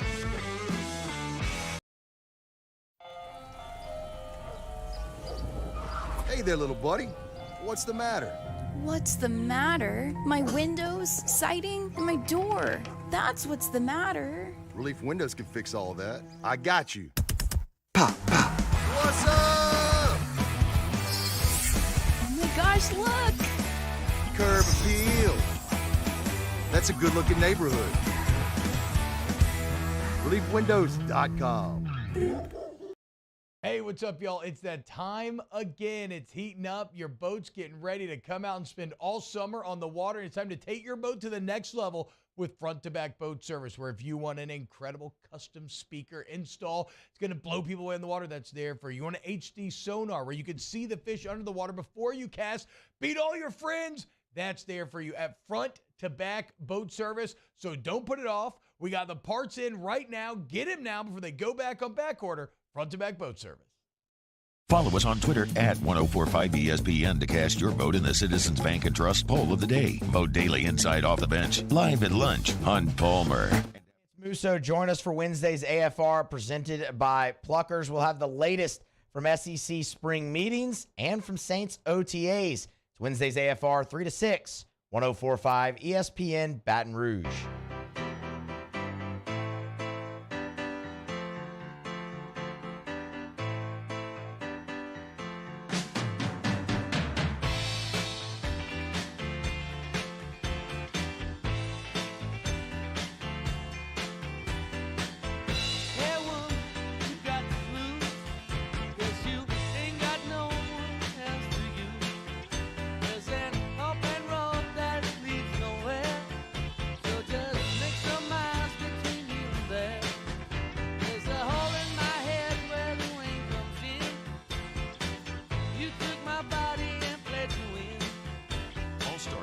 Presents Off the Bench with Hester and T-Bob. ESPN Baton Rouge, New Orleans, Alexandria, and 1130 The Tiger. Matt, do you watch Succession? I love Succession. I hadn't started this past last season. Oh, neither have I. I'm halfway through season 3. It's awesome. So we're big into letting the whole new season play yeah, out. I hate that. I don't know why I hate that. Now wait, I don't binge it as like a couple of episodes a day. I watch it like 10 days in a row, like an episode a day. I like that better. Yeah. Like yes. Okay, you're right. I hate waiting and binging, but you don't like the. It's like anything else in life, right? If you were pursuing, let's say in your single days, if you were pursuing a female. Mm-hmm. And she found your advances, she just welcomed them open arms immediately off the bat. Chances are you're going to lose interest a little bit, right? I think sometimes you have to be denied, and it makes you more hungry for it. So I like when I really love a show, if I'm caught up, being like, oh my God, I have to wait an entire week? Like I need to get horny for that show again. But think what I'm doing is the ultimate wait. Like, I have to sit through 10 or 12 weeks of people talking about it without even touching it. And then all of a sudden, 10 straight days, bam, bam, bam, bam, bam. Oh, so it's like the ultimate hard to get situation. Right. Okay, fair. Look, I want to do mailbag here. I just took a sip of this absentmindedly. So this is a brand new My High energy drink. That was my first taste right there. Oh, yeah. That is very tasty. That is what flavor is that? Is it strawberry? Is that like strawberry? I brought in 4 for you to try because this tastes like strawberry Starburst. I'm pretty sure. You want to try and see if I'm? Oh, you got the same one. Mm-hmm. Oh yeah. Oh yeah, that tastes like pink Starburst. Yep. And so what is this? It has energy in it, caffeine. Yeah. So it's basically what you get with the My High Zero. So 0 sugar, and then you get all the electrolytes, blah blah blah. But yeah, we're gonna have 150 milligrams of caffeine in it. Let's go. And what is that like compared to a cup of coffee? It depends on how strong the coffee is. I think coffee is like Is that just like 40 no, to ballpark? 80. Okay. Like a 5-hour energy is like 240 or 225. Yeah. A Red Bull's like 100. Okay. Yeah. Hell yes. So it'll give you a good pop.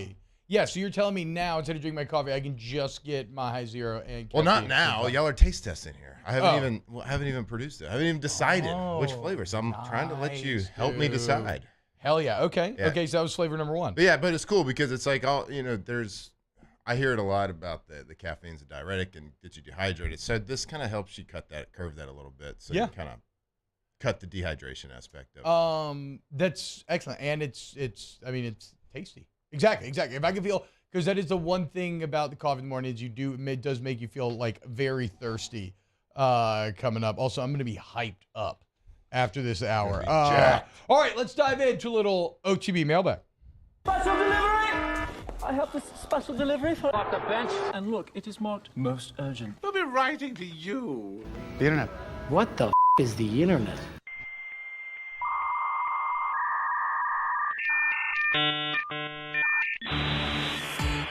All right, hashtag OTB mailbag. Ask Flynn, did you see that Primo Roglic won the Tour of Italy?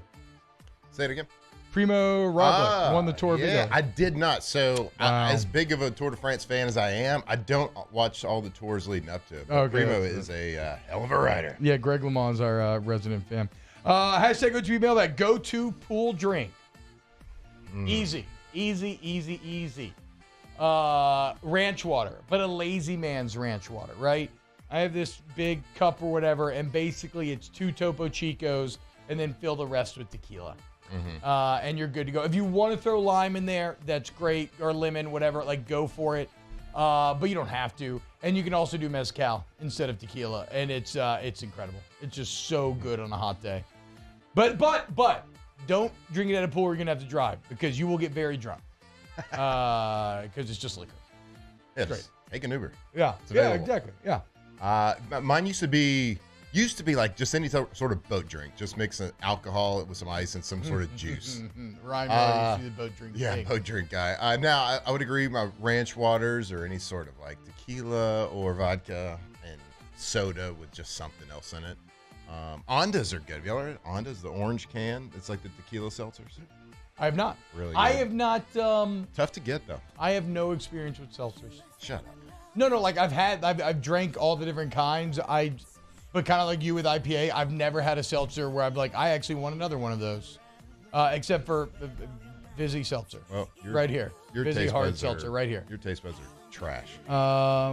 Good thing you chose me to do the My High taste. That's a good one. Let's take Just another sip kidding. here. He knows what he's talking about, people. Oh, I'm gonna have to revisit this in a second. It's calling up, I feel like an ecto cooler. It's calling up something in my mind. Hashtag OTB mailbag. What's your favorite pool toy or float? I like the big floaty things that my whole body can fit in. I don't think you go wrong with a classic noodle. You know, you can blow water out the end like it's a water cannon. You can stand on it. You can sit on it. You can lightsaber fight with it. You can bend it into a horseshoe and make loud noises by slapping the water. I mean, pool noodles have about 10,000 different uses. I'm a lazy pool guy, though. I always go like the little chair with the cup holders and it like floats across the water. That's me. I'm the pool chair guy. A few things more luxurious than just floating there with a drink, chilling with shades on. I can see the allure of that, but if I'm in a pool, I want to be in the pool, so I don't like to sit outside of it. So I agree with you. If I can get like 2 noodles, or just a classic inner tube, put my arms through it, I can still sit there with my drink in my hand and probably 3/4 of my body in the water still. I Pretty good. love when somebody's got a really nice pool and they have the chairs that are the correct height in the water, so your body's basically all in the water, but you're also just like chilling. Hey, I just got this past weekend. I just got learned on. There's now reusable water balloons. Have you seen these? That doesn't make any sense. What? Yeah. So they're like this plastic that kind of feels like a balloon, but it's 2 half circles and they have like magnets on them. You just throw them in the water and they close up. What? And it's a big water balloon. You can throw it. It's incredible. And then so you're not just cleaning up like trash for weeks afterwards of tiny little Go check it out. rubbery bits everywhere? Amazon, just do like reusable water balloons. It's incredible. Has technology gone too far? I mean, everybody wants to talk about AI. How come no one's talking about reusable water balloons? That's actually incredible. Bobby Hotep, when was the last time y'all had a chicken fight in the pool? It's been a while. No, it's not. Last year, my birthday. Yeah, well, that's a while. That's true. That is true.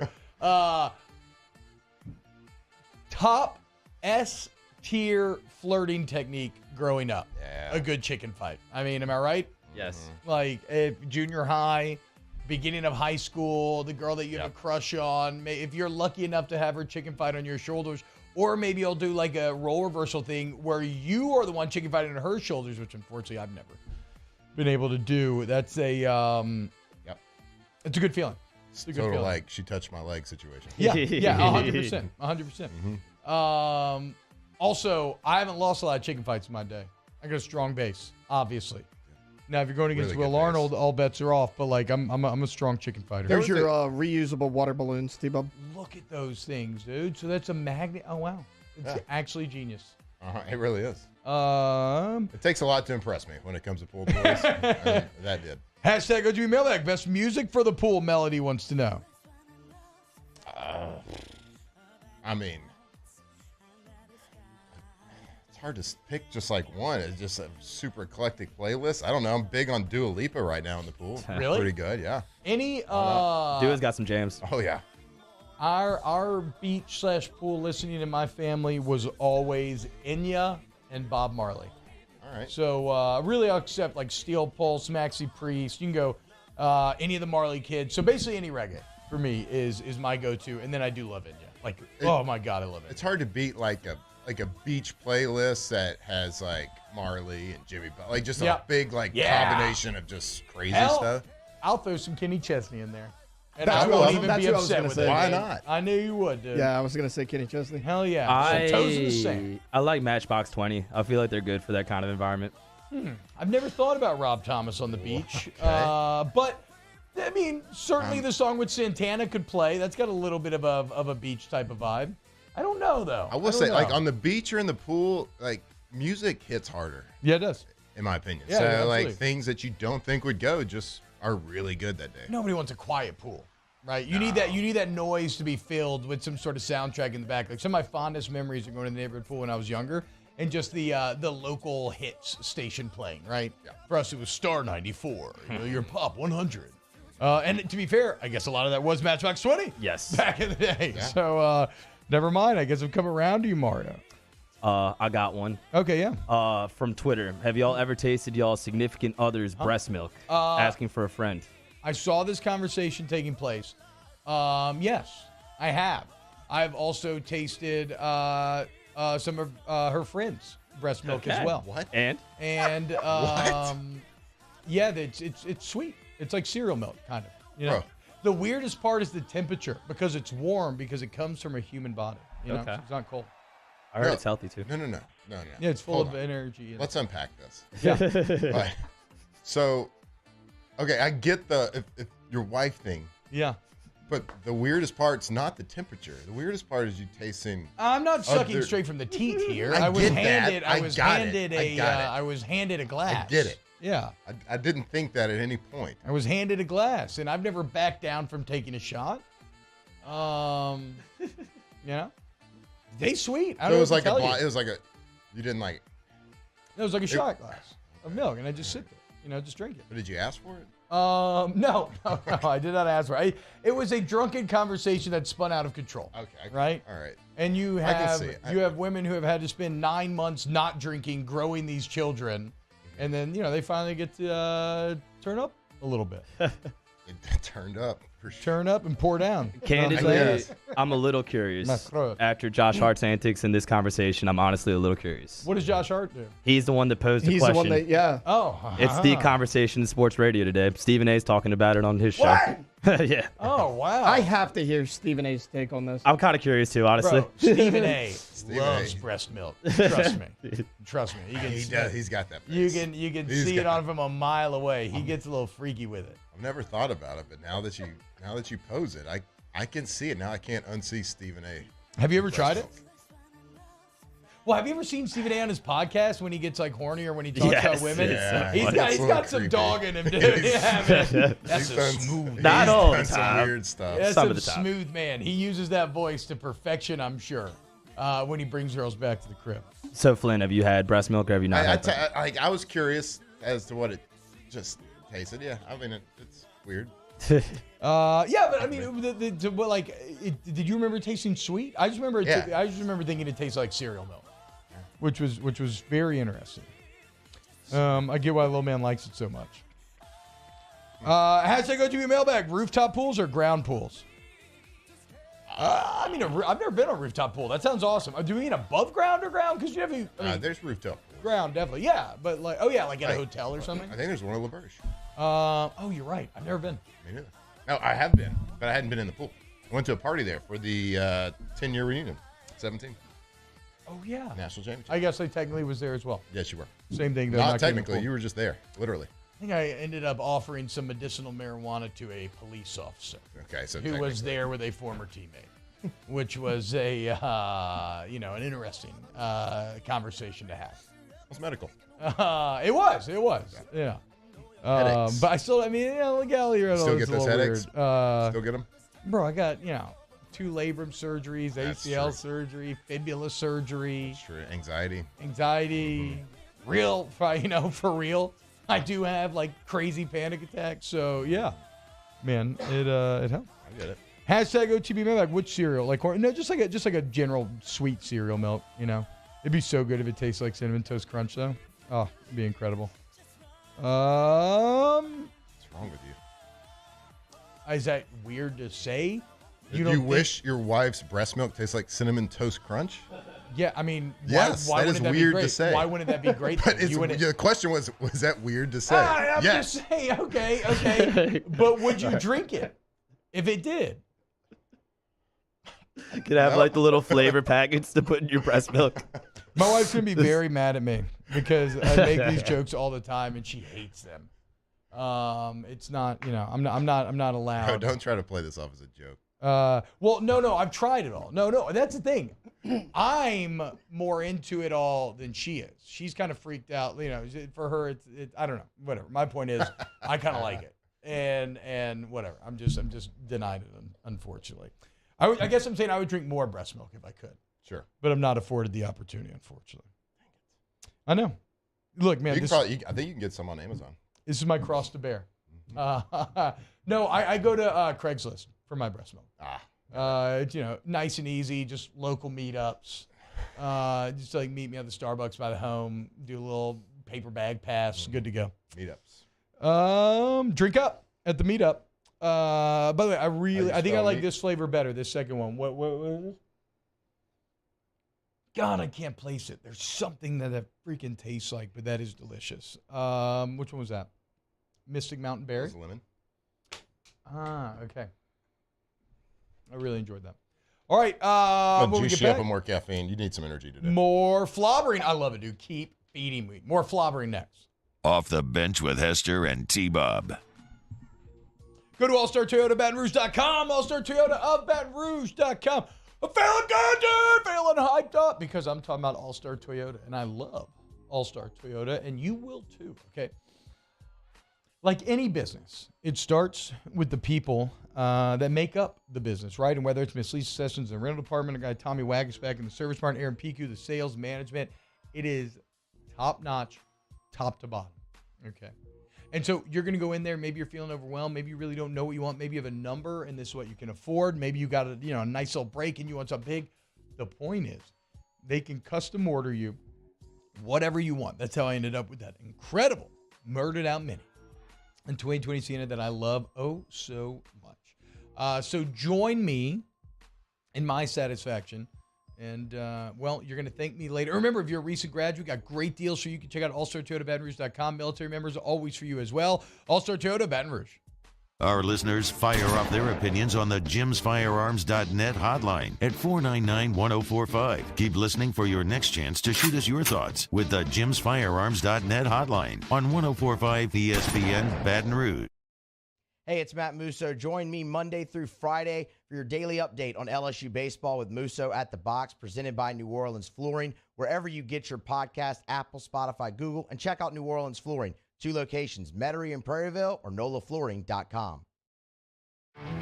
There it is, the extra mile, on the border of expected and extraordinary, for those willing to go further, like vans customized for work or play, with safety and tech to keep you connected, supported by a 5-star sales, service, and finance team, and backed by the 1-star you know. So go the extra mile. It's never crowded, because so few have what it takes to go there. Mercedes-Benz Vans.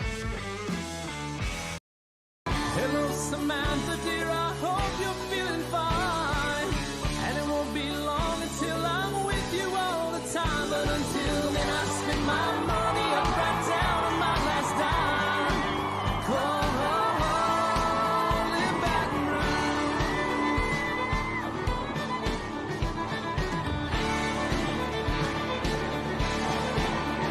I'm ready, what you put me on through. Gotta send my love down the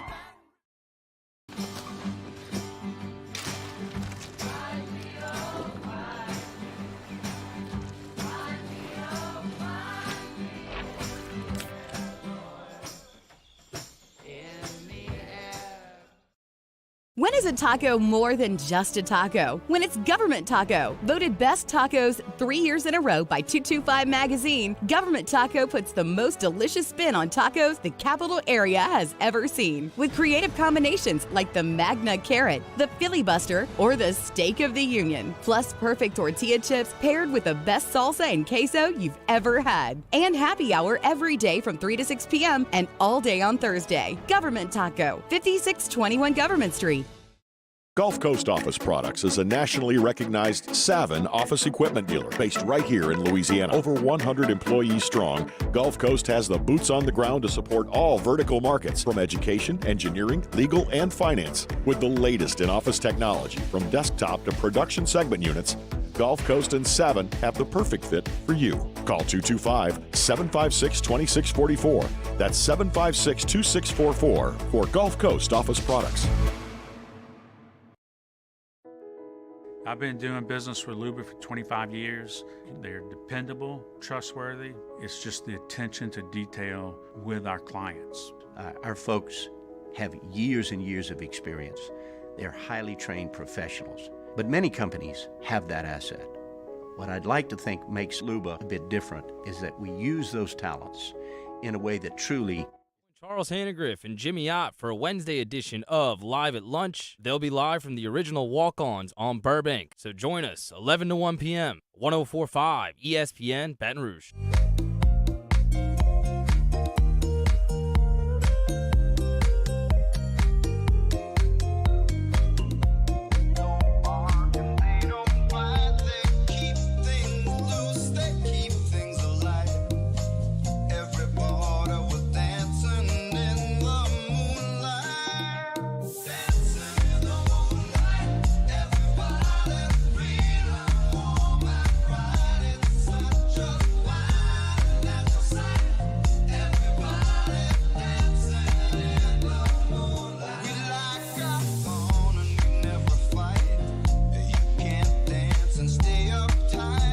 All-Star Toyota presents Off the Bench with Hester and T-Bob. ESPN Baton Rouge, New Orleans, Alexandria, and 1130 The Tiger. What's going on, y'all? Welcome back to OTB. Hope you're having a wonderful day.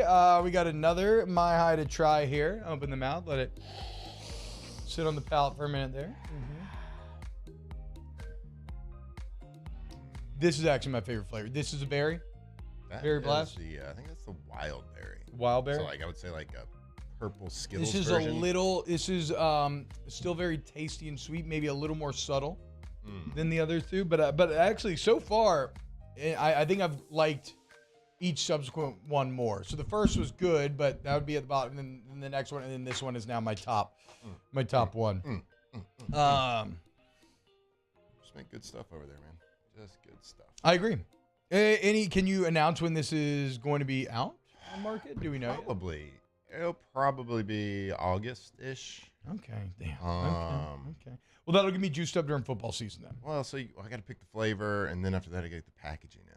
So it takes a little while for all that. It'll be good though. It'll be ready. It'll be ready for football season. Hell yeah. Yeah, That's it'll what be we're ready. looking for. You know, a lot of the energy drinks out there try to like hide, like, oh, it's just natural antioxidants that are giving you the energy, but then like in the ingredients, it'll just say caffeine in there. Yeah. We're going to be loud and proud about it. I think 100% caffeine. as it should be. I mean, that's what everybody's To the getting dome. into it for is for caffeine.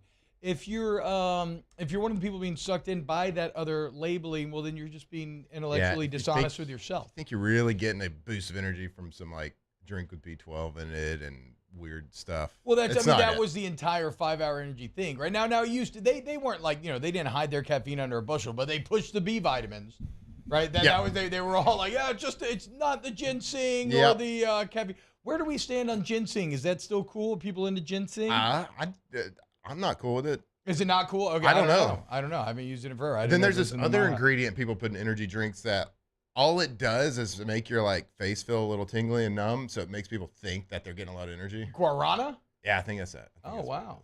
Okay. That's all it does. What about when back in the day we used to take what was it? The stuff that would make you all red. Maybe you like went home or something. You had a drug test when you got back. Like not cyanide. Like the original niacin. You ever take niacin? Oh yeah. Uh-huh. Yeah. Oh, yeah. That was the thing that opened up your blood vessels. Yes, and it made you look so weird.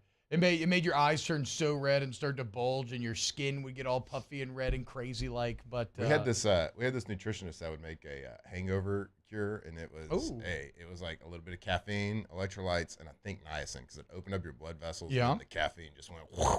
Okay. What about I thought.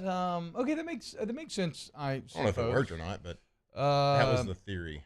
I find the best hangover cure is simply to hydrate the night before. Yeah. Right before you go to bed. Like, even if you're not going to do it throughout the night drinking, right before you go to bed, just force yourself to chug as much water, Gatorade, electrolytes, My High, obviously, as you possibly can. And you will feel better. I'm not saying you're going to feel perfect in the morning, but only you so will much you can do. Yeah, you will feel significantly better, though. Because isn't dehydration really where all that hangover comes from, mainly? Yeah, that's what they say. I don't know if I completely believe, because I don't think that's 100% of it. I think you just destroyed your body the night before. So yeah, I remember we had a guy that came in and told us one time that every time you got blackout, that it was like giving your brain a bruise, and that kind of stressed me out a little bit. Yeah, you know? yeah. A lot of bruises on that brain of yours. It's probably why I don't remember much anymore. I have no ability to remember anything. You know, I talk to college friends. They mention stories, and then eventually it's like some like dusty old filing cabinet where somebody like reached in and showed it to me, and I eventually get there, but I can never recall it's from it drinking? off the top. Is No, that what you're saying? No, I think it's from I'd say probably partying and substances are part of it, but I think I eliminate. I was gonna say, I think I eliminate a lot of information for other useless information. Like I was just talking about during the break, how back in medieval times, if you had tuberculosis, one of the treatments was to suckle from the teat of a breastfeeding woman. And if there was not a woman available, you could do goat's milk or cow's milk, but again, it had to be directly from the teat if you wanted to cure your TB, right? Like, how am I supposed to know the variations of the Ponziani opening with white if I have to remember going over to Chad's house that one time, dude? I don't got room for all that. I can't know. Don't get me started on people's names. That's what I'm saying. I can't know the geography of Middle Earth if I have to remember the geography of America. So these are all, it's we all have a finite capacity with which to store, and my hard drive is full. You're as smart as you want to be. And so when I add things, I have to delete other things. But I'm adding these flavors to my brain. I'm loving it. Do we have a fourth flavor? We do. Yes. Yes, let's go, dude. All right, when we get back, closing out this hour of Flobbering. Keep it locked. Off the Bench with Hester and T-Bob. In times of need, get a full list of phone numbers, websites, and other important emergency information on the Demco Stormwatch page at 1045ESPN.com. Bayou Chrysler Dodge Jeep Ram has $20,000 off new 22 Ram 1500 SCA trucks and incredible deals on all remaining 2022 inventory, all with Bayou's 1 million mile warranty. The crew at Bayou Automotive is going to do right by you. When is a taco more than just a taco? When it's Government Taco. Voted best tacos 3 years in a row by 225 Magazine, Government Taco puts the most delicious spin on tacos the capital area has ever seen. With creative combinations like the Magna Carrot, the Filibuster, or the Steak of the Union. Plus perfect tortilla chips paired with the best salsa and queso you've ever had. And happy hour every day from 3 to 6 p.m. and all day on Thursday. Government Taco, 5621 Government Street.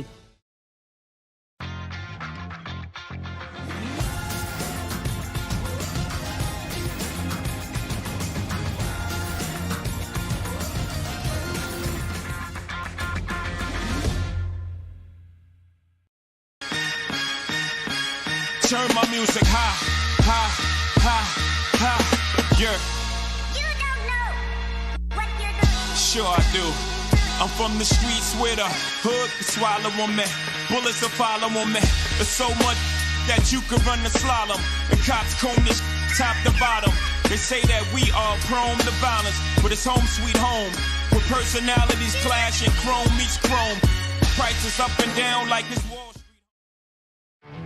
There it is, the extra mile, on the border of expected and extraordinary for those willing to go further, like vans customized for work or play, with safety and tech to keep you connected, supported by a 5-star sales, service, and finance team, and backed by the 1-star you know. So go the extra mile. It's never crowded, because so few have what it takes to go there. Mercedes-Benz Vans.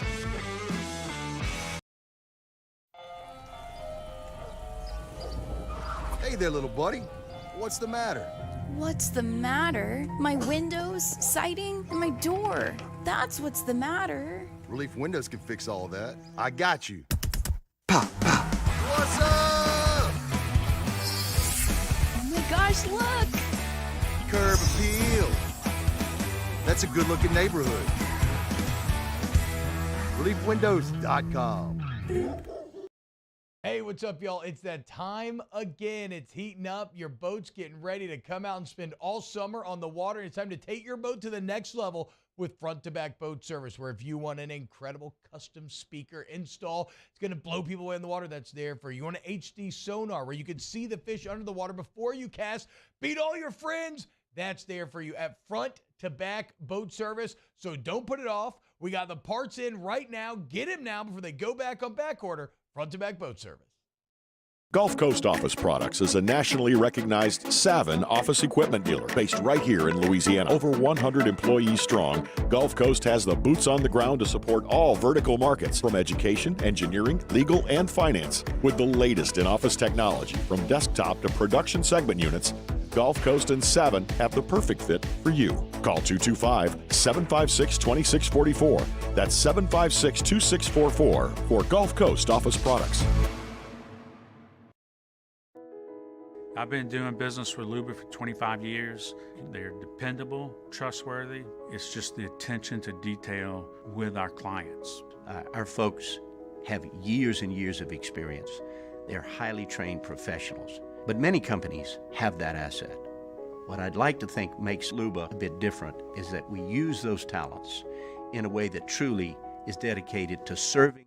Hey, it's Hunt. Join me for a Wednesday edition of the Hunt Palmer Show. We'll look in depth at all three teams visiting the Baton Rouge Regional, and we'll chat with Chris Demouy. Hunt Palmer Show, 1 to 3 weekdays, 104.5 ESPN Baton Rouge.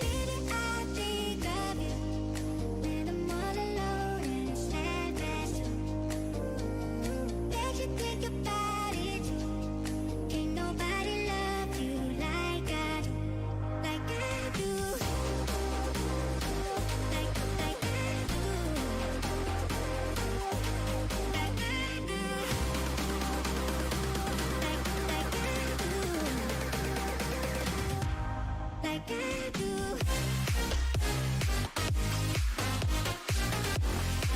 All-Star Toyota presents Off the Bench with Hester and T-Bob. ESPN Baton Rouge, New Orleans, Alexandria, and 1130 The Tiger. Hashtag OTB mailbag. How many whippets did T-Bob do in college? None. Never saw one. None. I believe they call them hippie crack. I did go to one Widespread Panic concert, not in college, very much post-college, and it was kind of insane watching these people line up for balloons after the concert. And it's just wide out in the open. It's a literal line of like 100 people with dudes just filling up balloons with, I guess, is it like nitrous or laughing gas or something, and then people just taking them to the dome. The only thing I know about whippets is like what I saw from like movies or TV Steve-O. shows. I just remember the Steve-O like, documentary. Like Cool Whip? Is that what it is? That's all I know from whippets. Is it CO2? Is it compressor? I don't know exactly Isn't what that it is. how the name came from whippets was Cool Whip? Yeah, so I what think I've seen in like movies and stuff, it's like the empty Cool Whip can. Yes. You suck the Is nitrous it the out empty of it. or the fresh one, the air before the Cool Whip gets there? It's one or the other. That I don't know. I don't know either. Yeah, it's one or the I've other. seen it in movies. It has nitrous oxide in it. That's what it is. You hit nitrous.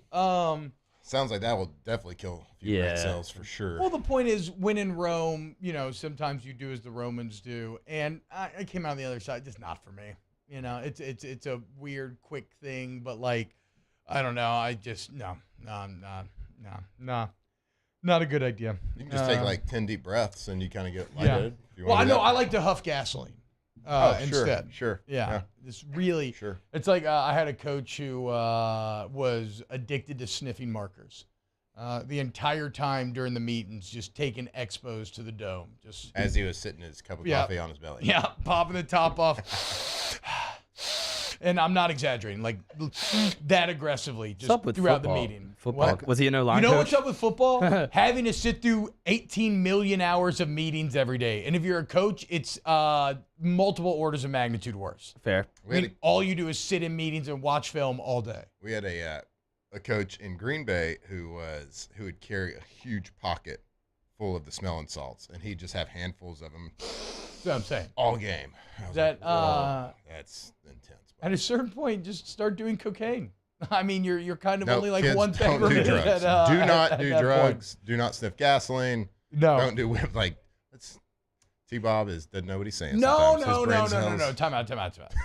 The huffing gasoline was a joke. Obviously, yes, you should not huff gasoline. You should not do cocaine, and you should not do whippets either. Just drink ice cold Coors Light. That's it, baby. Can't go wrong. Cannot go wrong. Even though nowadays, I was kind of complaining about it yesterday, but I hate that even domestic light beer has been politicized now. Where it's like I order a Coors Light and somebody's like, yeah! I'm like, wait, why is that? Oh, okay. Okay. Everybody just relax, guys. Just trying to have a couple beers by the pool, man. I'm not trying to get engaged in any of this shenanigans, any of this nonsense right here, dude. Yeah, people are dumb. People are dumb. I'm dumb for my high because I love it so much. Thank you, Matt. Love you. Thanks for bringing in all this delicious See My you High guys. energy. Little Stay beta hyped. test. That's right, baby. Football season. It's June tomorrow, dude. I can't wait. We're getting close. June's a dude. great month. We're getting close. Yeah, for you especially. Drink My High during the heaty summer. DrinkMyHigh.com. More OTB next. Off the Bench with Hester and T-Bob.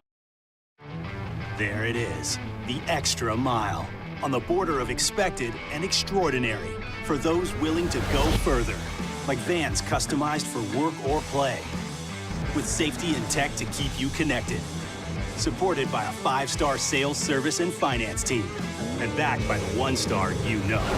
So go the extra mile. It's never crowded, because so few have what it takes to go there. Mercedes-Benz Vans.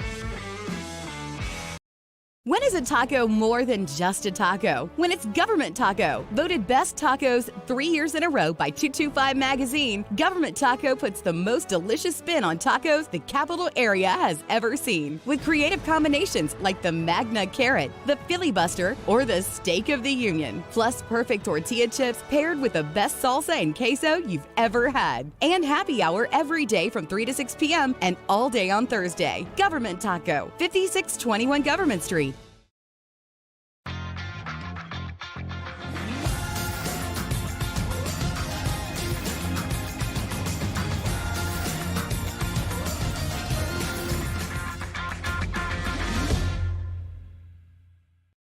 The world's leaders in obesity research, obesity medicine, and obesity science are right here. We're doing something that no one's ever done or trying to answer a question that no one's ever asked before. Pennington is a real jewel when it comes to research. We are finding the solutions to the world's worst chronic disease, which is obesity. Louisiana needs Pennington Biomedical.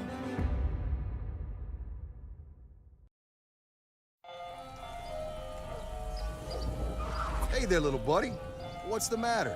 What's the matter? My windows, siding, and my door. That's what's the matter. Relief Windows can fix all that. I got you. Pop, pop. What's up? Oh my gosh, look! Curb appeal. That's a good-looking neighborhood. ReliefWindows.com.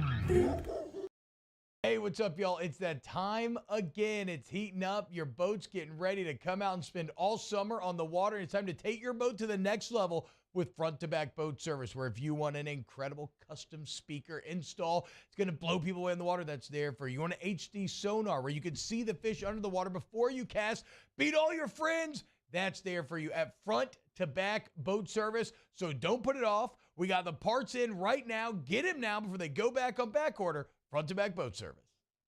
Gulf Coast Office Products is a nationally recognized Savin office equipment dealer based right here in Louisiana. Over 100 employees strong, Gulf Coast has the boots on the ground to support all vertical markets, from education, engineering, legal, and finance. With the latest in office technology, from desktop to production segment units, Gulf Coast and Savin have the perfect fit for you. Call 225-756-2644. That's 756-2644 for Gulf Coast Office Products. I've been doing business with Luba for 25 years. They're dependable, trustworthy. It's just the attention to detail with our clients. Our folks have years and years of experience. They're highly trained professionals. But many companies have that asset. What I'd like to think makes Luba a bit different is that we use those talents in a way that truly is dedicated to serving the needs of the folks who depend on us.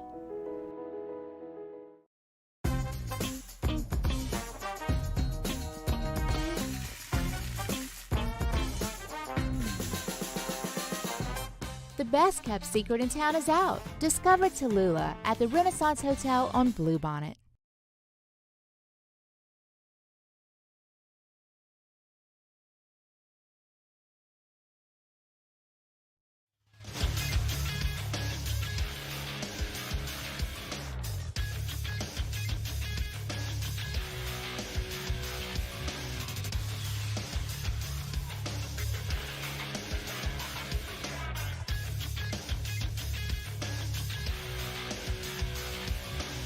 Good morning, everybody. It is 9 a.m. on Wednesday, May 31st. Today in Baton Rouge, expect sunny skies with a high of 88. Coming up on OTBOT, we talk to Mark Etheridge of D1 Baseball. Coming up next, you can follow today's show on Twitter, Instagram, and TikTok at OTB_ESPN, or catch us on YouTube at the 1045 ESPN channel and subscribe for daily content. OTBOT, live from the Mercedes-Benz of Baton Rouge studio. Starts now. Let we go! All-Star Toyota presents Off the Bench with Jacob Hester and T-Bob Hebert. Yeah! Off the Bench with Hester and T-Bob. Hey, P, they said I gotta come off the bench. All-Star Toyota presents Off the Bench with Hester and T-Bob. Yo, yo, yo. Yo, what's going on? Welcome back to OTB. Hey, hour number 3. Huge thank you to Matt Flynn for coming in for some nonsense in our flobbering. Right now, it is my distinct pleasure to welcome in Mark Etheridge, who writes for D1 Baseball, writes an excellent SEC column. In fact, I pay for the SEC writer over there at D1 Baseball, or I pay for the SEC content simply because Mark does such a fantastic job. If you love SEC baseball, there is no better way to stay on top of it. So make sure that you go sign up today. Mark, what's going on, man? Thank you so much for joining us. Yeah, appreciate the kind words. Eager to talk some ball today. Yeah, man, look, let's get into it. Tournament right around the corner. Cannot wait. We are counting down the minutes till the regional arrives here in Baton Rouge. Pretty fascinating one with Tulane sneaking in Oregon State. I want to pick your brain on Oregon State here in a bit. But first, let's start with a little bird's eye view of the tournament and of the Southeastern Conference, which we already knew coming into the year was the premier conference in all of baseball. I think it'll probably continue to go that way in the age of NIL because you have so much economic buy-in that comes from the passionate buy-in of the fans. Pretty absurd, though, when you look, right? There's 16 host spots available, 8 from the SEC in a 14-team conference. I mean, really think about that. My question to you, Mark, did all 8 deserve it, right? Like, is the NCAA correct in awarding 8 teams from the SEC host spots? Yeah, well, I guess the first thing is we projected 7. We did not think South Carolina would make it, mainly because we didn't think, as you mentioned, one conference should have half the host sites. Yeah. That's exactly what happened. The committee leaned really hard on RPI, which helped South Carolina, who was really good. As you remember, the first part of the year that they had an argument to be the best team in the country, and then they had some injuries and just some slumps, and really faltered down the stretch. And because of that, I thought they might get bumped, but they did not. And the SEC got 8. And you think about it, the other 2 teams that aren't 1 seed, Tennessee and Texas A&M, Tennessee is arguably the most talented, and certainly one of the couple. And then Texas A&M played great in Hoover. I mean, they're playing as well as anybody in the country right now. Yeah. So it's really set up for the SEC to have a lot of success. And as you mentioned, this is kind of the new reality. There's so many advantages to playing in the SEC that the kids around the country, they want to come play, not just high school kids, but other college players want to come in and take advantage of that transfer portal and the transfer exemption and fill those gaps. And I think that's why the SEC is having so much success. You don't have to wait on a freshman to mature. You can just go out and grab a ready-made player, plug him in, and make your team better immediately. Yeah, you just go get Paul Skeens, dude. Absolutely. It's that easy. Not a lot of those out there, but if you can find these, man, this changes your team. It is kind of crazy, though, in that and it's something that probably isn't talked about enough nationally, Mark, just because baseball, while it is growing significantly, is still pretty region-locked in a lot of ways, college baseball.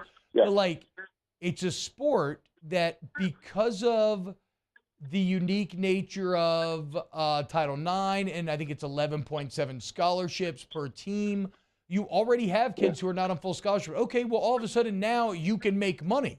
So, at the base, so you have athletes that are already predisposed to where smaller amounts of money can have larger impacts. So then you combine that with the fan bases that do care and the boosters that do put up the money. And in a few more years here, am I off base? This concentration of power, I only see it continuing. I only see the SEC breaking farther and farther away from the pack. Yeah, I agree. And that's the way it is. And there are a few programs outside the SEC who will be able to stay competitive. But as far as the conference itself, the depth and the power, especially with Texas and Oklahoma joining 2 really good baseball programs, the group in the conference tournament every year is going to be a better group than what's in Omaha, right? From a talent standpoint, because you're going to have SEC teams matched up with each other in the super regionals and knock each other off. So it's really a weird deal, right? Because maybe 5 years ago, the SEC was the best conference, but you could make an argument some years that maybe it had a peer, and there's no peer anymore. It's just totally flipped. Yeah, and now with the, like I said, the guardrails off, we'll see if this just continues. Talking to Mark Etheridge, writes for D1 Baseball, covers the SEC. Give me a SEC power ranking entering the tournament. You don't have to rank them all, maybe like a top 5 or something. Who's in the best form out of the conference entering the tournament? Yeah, I still like Florida and Arkansas. I mean, they won the league. The thing I like about Florida the most is when their rotation is on, I mean, it's really high ceilings. I mean, premium stuff. These are 3 first-round picks on the mound. And most programs aren't going to have 3 first-rounders. And their bullpen that was a problem early in the year has really it's evolved. right? And it's a better group than it was earlier. And then you've got that offense that just, I mean, it's as good as any in the country with a lot of power, a lot of different ways they can beat you. So I like them. Arkansas is intriguing to me because how they use their pitching staff with when you stack Hagen Smith and Hunter Holland like they did against LSU twice now in different orders, nobody's going to beat them that day. Those are two of the best arms in the SEC. And you just, even Paul Skeens, he's not going to throw the whole game, right? So that's the advantage that a team like Arkansas can have. The question I'd have on them is, you use your two best arms to win one game. What happens to the rest of the week? Mm-hmm. So that would be the vulnerability for them if one of their other starters doesn't go deep. Do they have enough? Do they have enough bullpen? And I think after that, you have LSU, and we can talk about them in depth in a minute. Other than them, I think Alabama is a team that I wouldn't have said a month ago, but oh my goodness, under interim coach Jason Jackson, this is a team. I mean, we had coaches in Hoover just coming up unsolicited and talking to us about how good they felt Alabama was and how big a jump they had made. So the older team is mature and it handled the situation really well, and they've got some arms, man. I mean, they've got the kind of pitching depth that you need to succeed in the postseason. So those would be interesting, and obviously, LSU I think the fascinating thing for me with LSU this weekend is how they do their pitching. Do they go ahead and throw Skeens in the opener and keep things going? Because the concern I have with them is this is 3 out of the last 4 weeks they've lost 2 out of 3. So they're not coming in with a lot of momentum. So the question for me is, do you want to risk not really losing the game, because I think LSU is going to score enough to win the game, but just using off so many arms to get through it? Or do you just throw Skeens out there? You're pretty much guaranteed 6 or 7 with a lead, and then you don't have to use a lot of your bullpen to finish it. Or do you roll the dice and save him for Saturday? I think that, to me, is the most fascinating part of the LSU regional. I mean, Mark, you would know better than I would.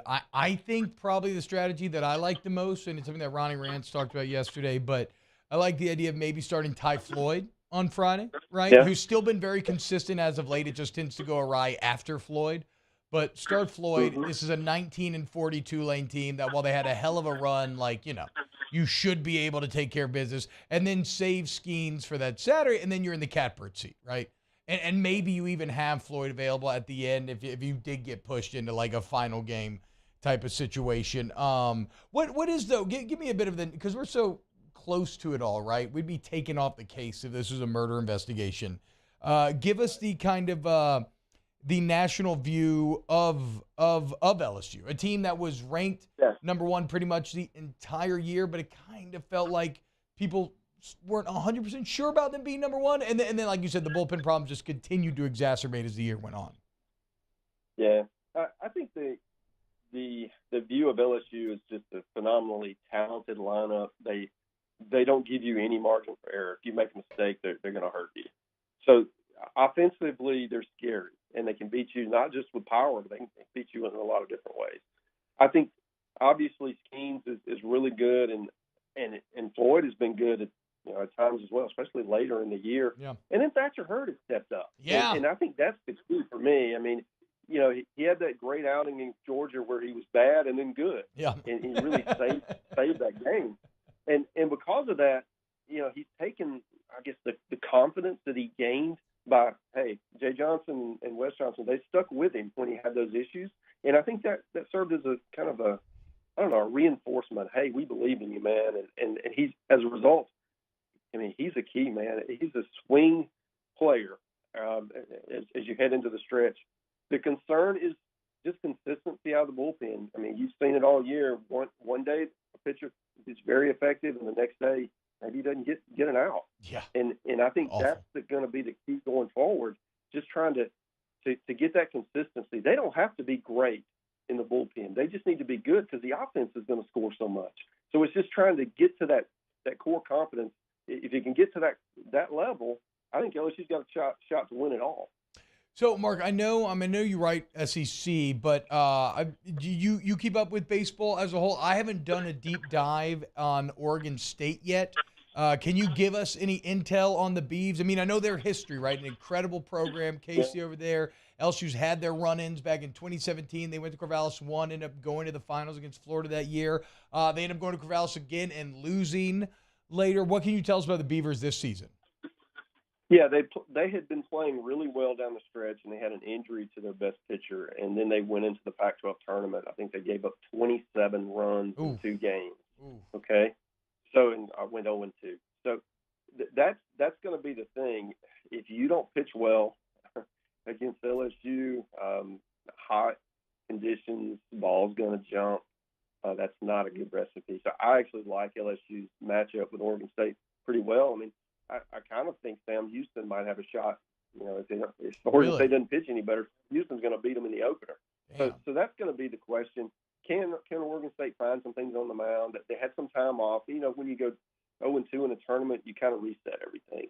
And then you're able to come back and get some guys that maybe you pitched a lot, that they get a little break. So we'll see. I think that's going to be the thing. Oregon State was a team that had a chance to host had they finished strong. They were second in the Pac-12, but I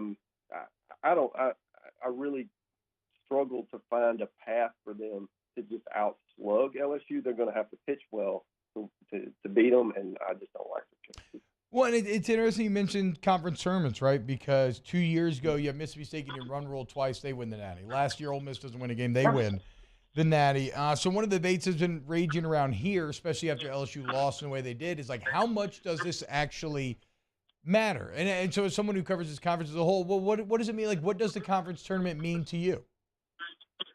Well, it can certainly help your seeding. Okay, you look at Texas A&M, who entered the tournament on the bubble. I felt like they were going to get in unless there was just chaos.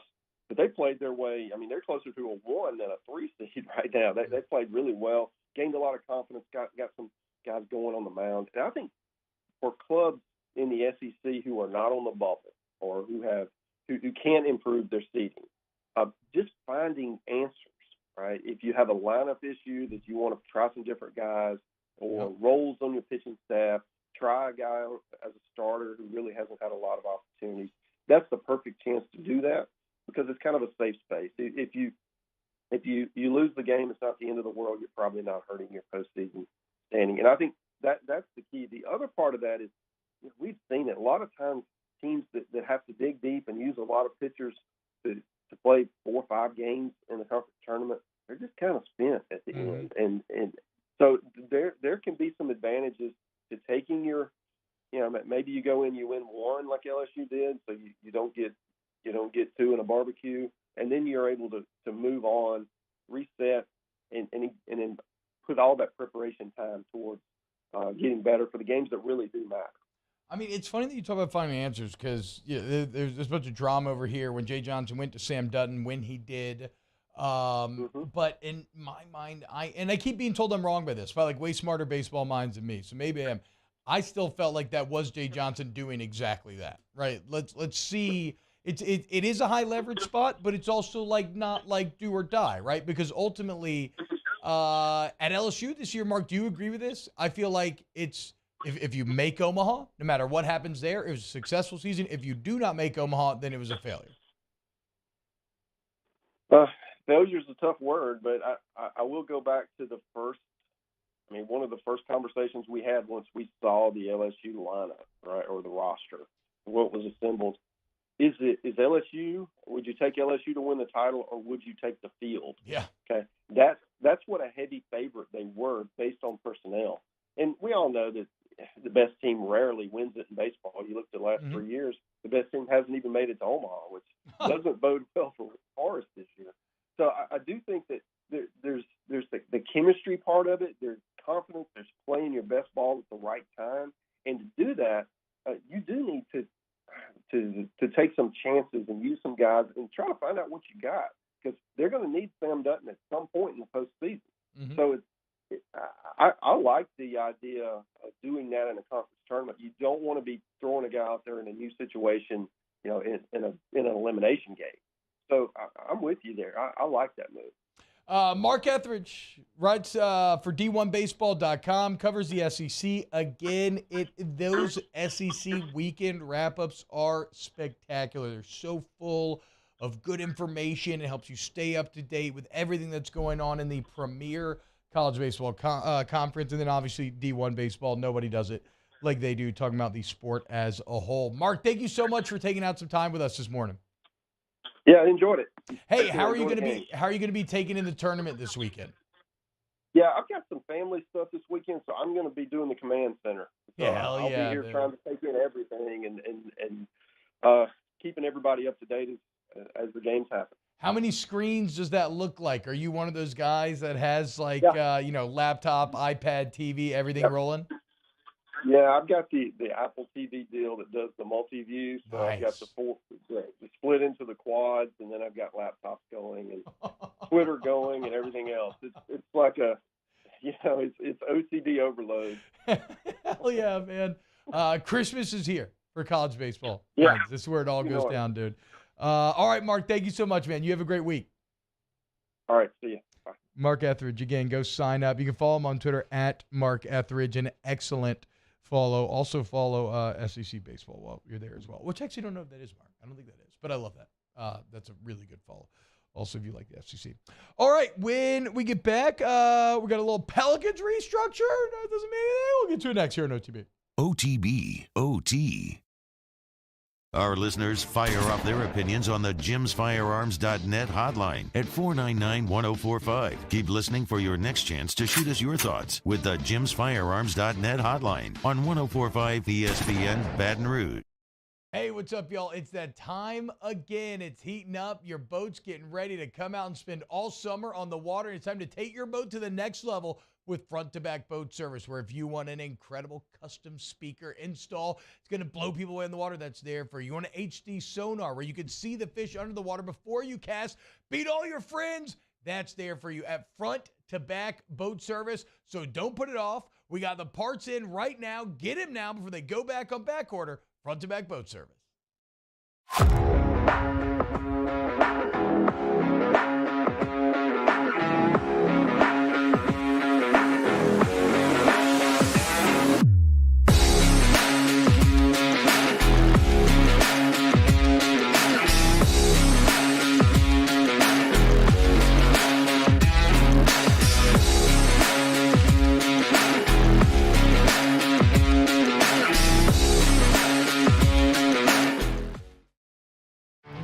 There it is, the extra mile, on the border of expected and extraordinary, for those willing to go further, like vans customized for work or play, with safety and tech to keep you connected, supported by a 5-star sales, service, and finance team, and backed by the 1-star you know. So go the extra mile. It's never crowded, because so few have what it takes to go there. Mercedes-Benz Vans. When is a taco more than just a taco? When it's Government Taco. Voted best tacos 3 years in a row by 225 Magazine, Government Taco puts the most delicious spin on tacos the capital area has ever seen. With creative combinations like the Magna Carrot, the Filibuster, or the Steak of the Union. Plus perfect tortilla chips paired with the best salsa and queso you've ever had. And happy hour every day from 3 to 6 p.m. and all day on Thursday. Government Taco, 5621 Government Street. Hey there, little buddy. What's the matter? What's the matter? My windows, siding, and my door. That's what's the matter. Relief Windows can fix all that. I got you. Pop, pop. What's up? Oh my gosh, look! Curb appeal. That's a good-looking neighborhood. ReliefWindows.com. Gulf Coast Office Products is a nationally recognized Savin office equipment dealer based right here in Louisiana. Over 100 employees strong, Gulf Coast has the boots on the ground to support all vertical markets, from education, engineering, legal, and finance. With the latest in office technology, from desktop to production segment units, Gulf Coast and Savin have the perfect fit for you. Call 225-756-2644. That's 756-2644 for Gulf Coast Office Products.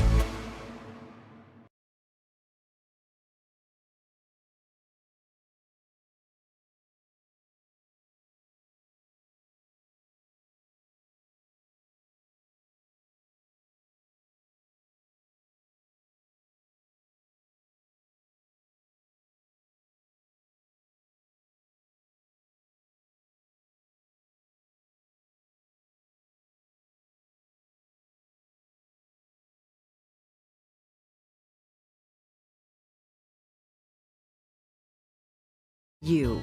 Ochsner Baton Rouge. Long live you. Learn more at ochsner.org/longliveyoubr. Spencer Callahan is the one to see. Call 387-2323. 121-12674. Offices in Baton Rouge. 104.5 ESPN Baton Rouge. 104.5 ESPN Baton Rouge. It's Musso. Join us for Wednesday's AFR presented by Pluckers. We'll have the latest from SEC spring meetings and from Saints OTAs. It's Wednesday's AFR 3 to 6. 104.5 ESPN Baton Rouge.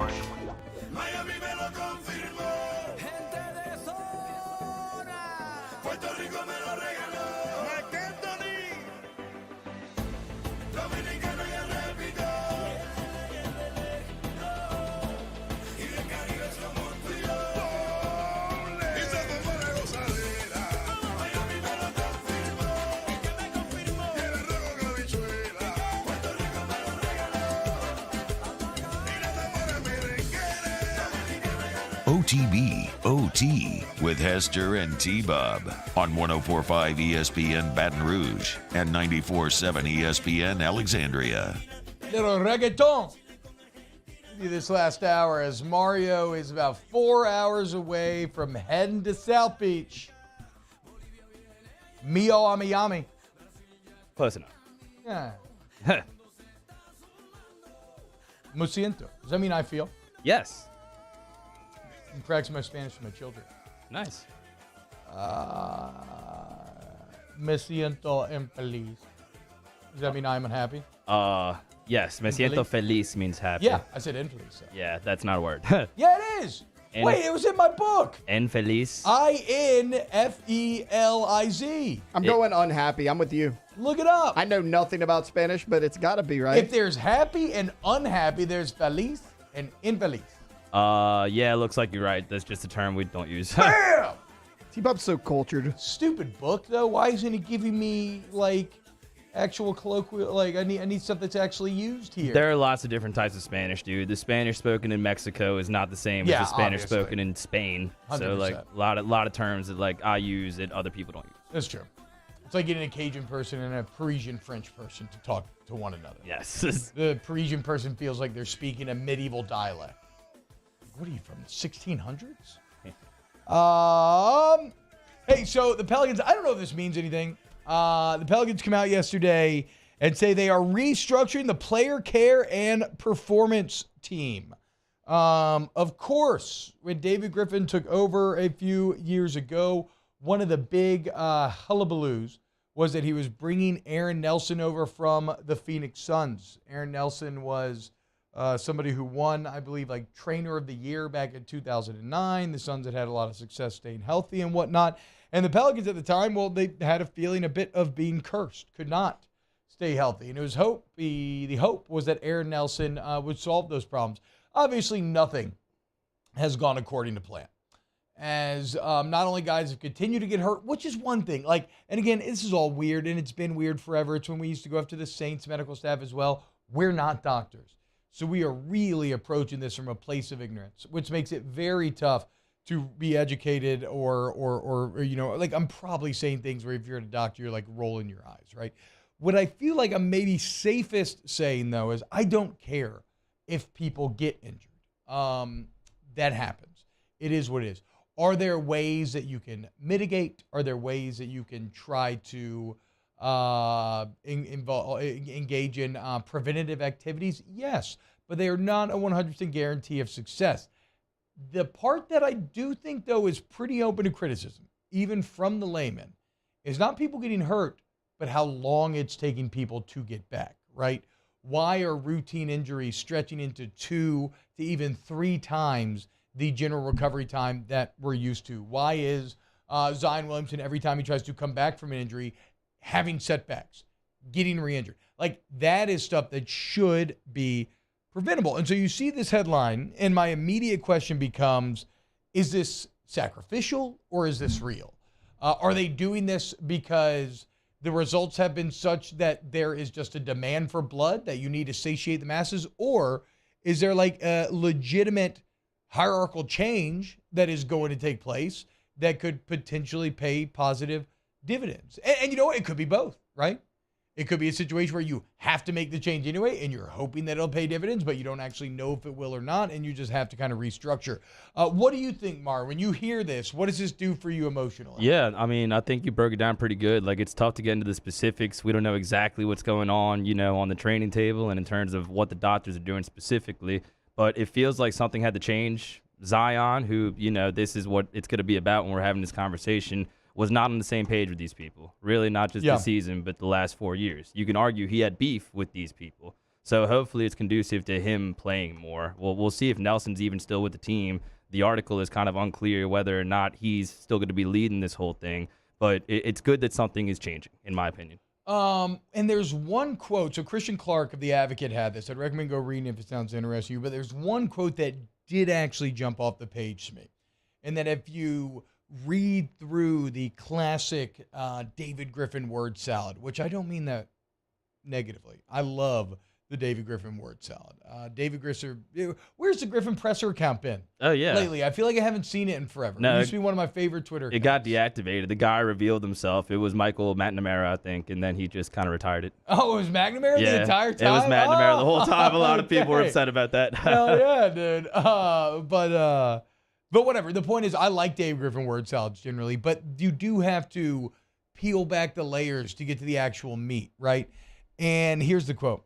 I really don't like the conversation being player availability. It's also, let's do the right things with the players who are available. Let's get those guys doing the right things every day. And I don't care about anything up to this one. Here's where it gets interesting, boys. And let's build the right culture where we can be critical of each other in ways we need to be. I failed miserably in that. We have to do a better job in a lot of ways. Again, let's build the right culture where we can be critical of each other in ways we need. Who are we talking about?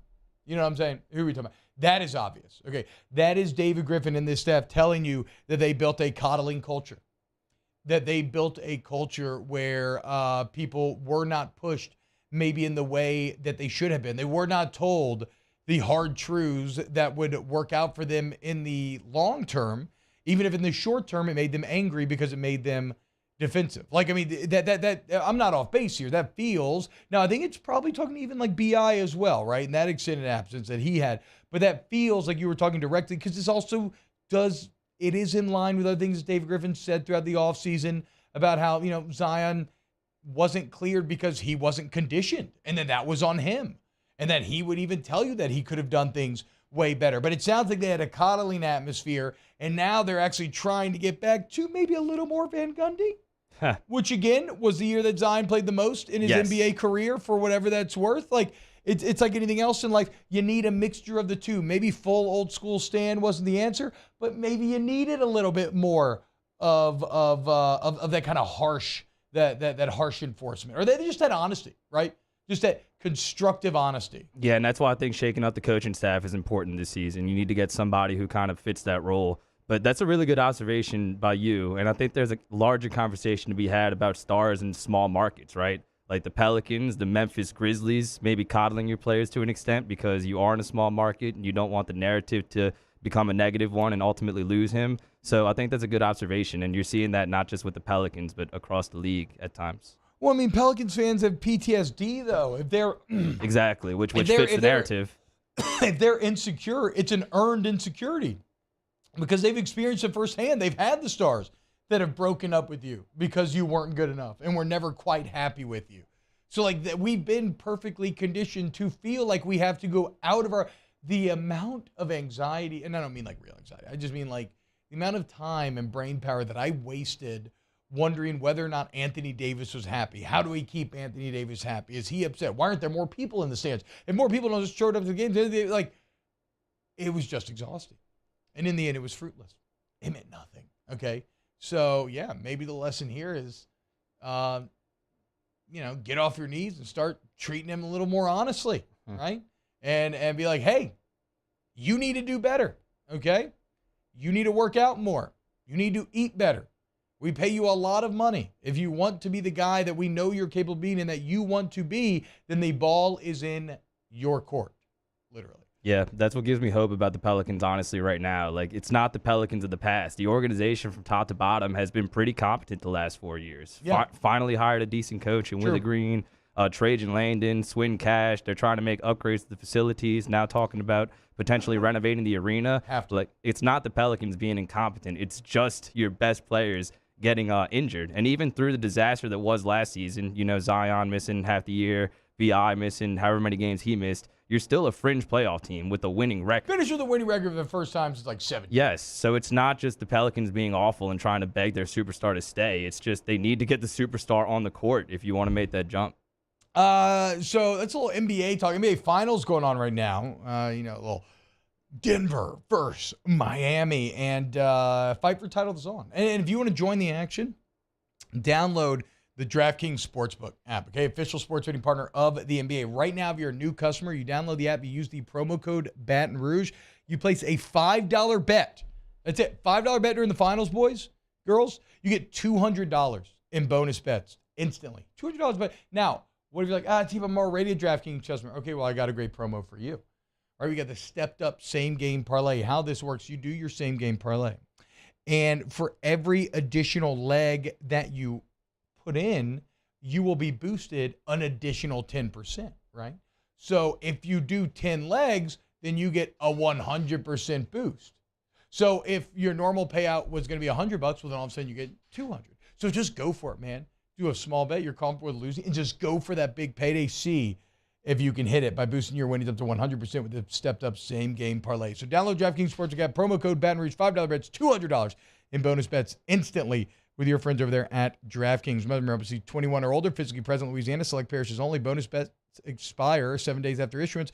Opt in and 10+ leg required for 100% boost. Eligibility, wagering, and deposit restrictions apply. Terms at sportsbook.draftkings.com/basketball. Terms licensing partner Golden Nugget Lake Charles. Gambling problem? Call 1-800-GAMBLER, 1-426-2537. All right, when we get back on OTB, maybe revisit the SC spring meetings. I like to see Drinkwitz quote. I think Kirby had some interesting things to say. I might want to talk about Comcast and Disney a little bit. I'm not sure. This is a random hole that I fell into yesterday. But keep it locked right here, and we'll see what's next on OTB. OTB, OT.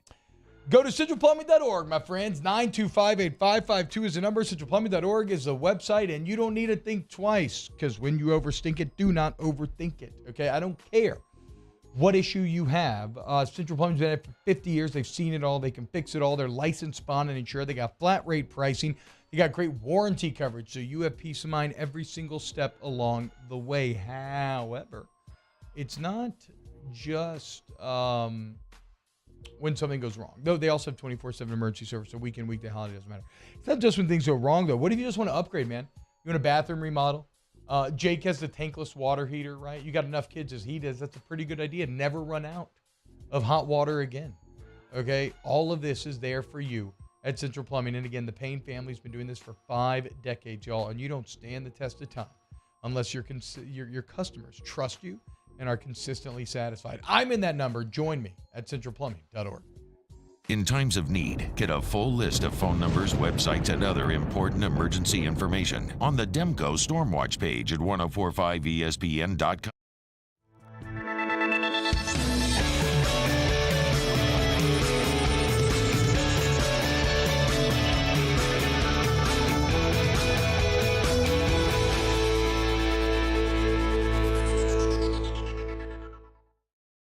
Follow us on Twitter at 1045ESPN to cast your vote in the Citizens Bank and Trust Poll of the Day. Vote daily inside Off the Bench, live at lunch on Palmer. And after further review, Citizens Bank and Trust brings you the Poll of the Day via Twitter at 1045ESPN.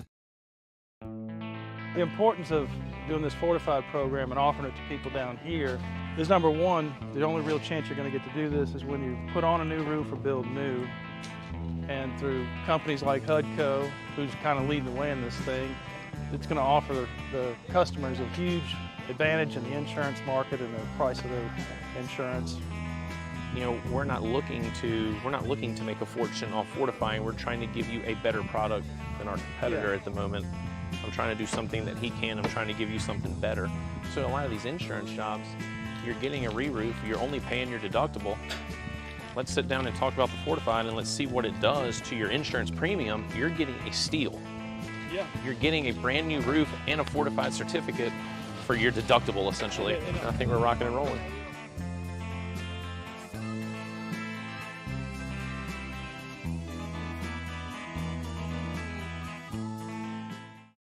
Hey, what's up, y'all? It's that time again. It's heating up. Your boat's getting ready to come out and spend all summer on the water. It's time to take your boat to the next level with front-to-back boat service, where if you want an incredible custom speaker install, it's going to blow people away in the water, that's there for you. You want an HD sonar where you can see the fish under the water before you cast, beat all your friends, that's there for you at front-to-back boat service. So don't put it off. We got the parts in right now. Get them now before they go back on back order. Front-to-back boat service.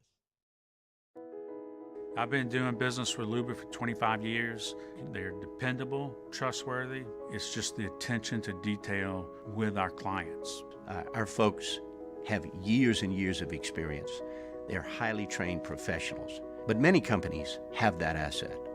What I'd like to think makes Luba a bit different is that we use those talents in a way that truly is dedicated to serving the needs of the folks who depend on us. There it is, the extra mile, on the border of expected and extraordinary for those willing to go further, like vans customized for work or play, with safety and tech to keep you connected. Supported by a 5-star sales, service, and finance team, and backed by the 1-star you know. So go the extra mile. It's never crowded, because so few have what it takes to go there. Mercedes-Benz Vans.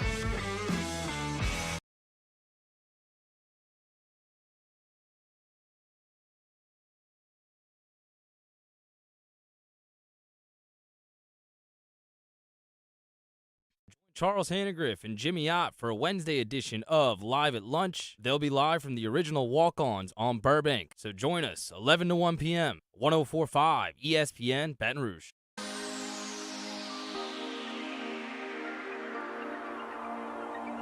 This is the rhythm of my life.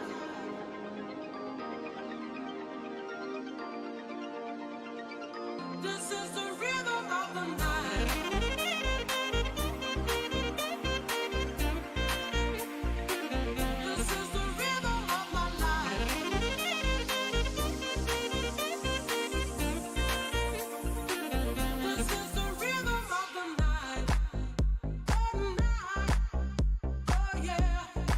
OTB OT with Hester and T-Bob on 104.5 ESPN Baton Rouge and 94.7 ESPN Alexandria. Ooh. Dang it. It's a funky little sax right there, boys. If I could play the sax like that, that would be awesome.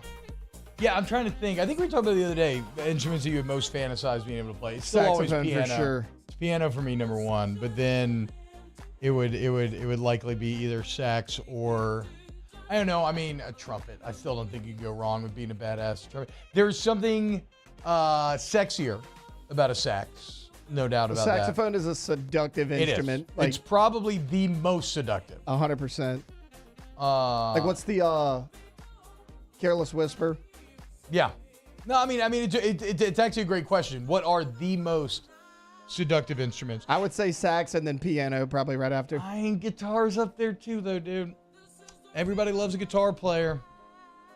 And you can make a guitar sound very seductive. Yes. Spanish guitar. It's a setting sun, delicious meal, some wine. But I think it still falls short of the sax. Also, only, you shift the vowel a little bit from A to E, and it's a saxophone. So it makes sense phonetically or linguistically as well.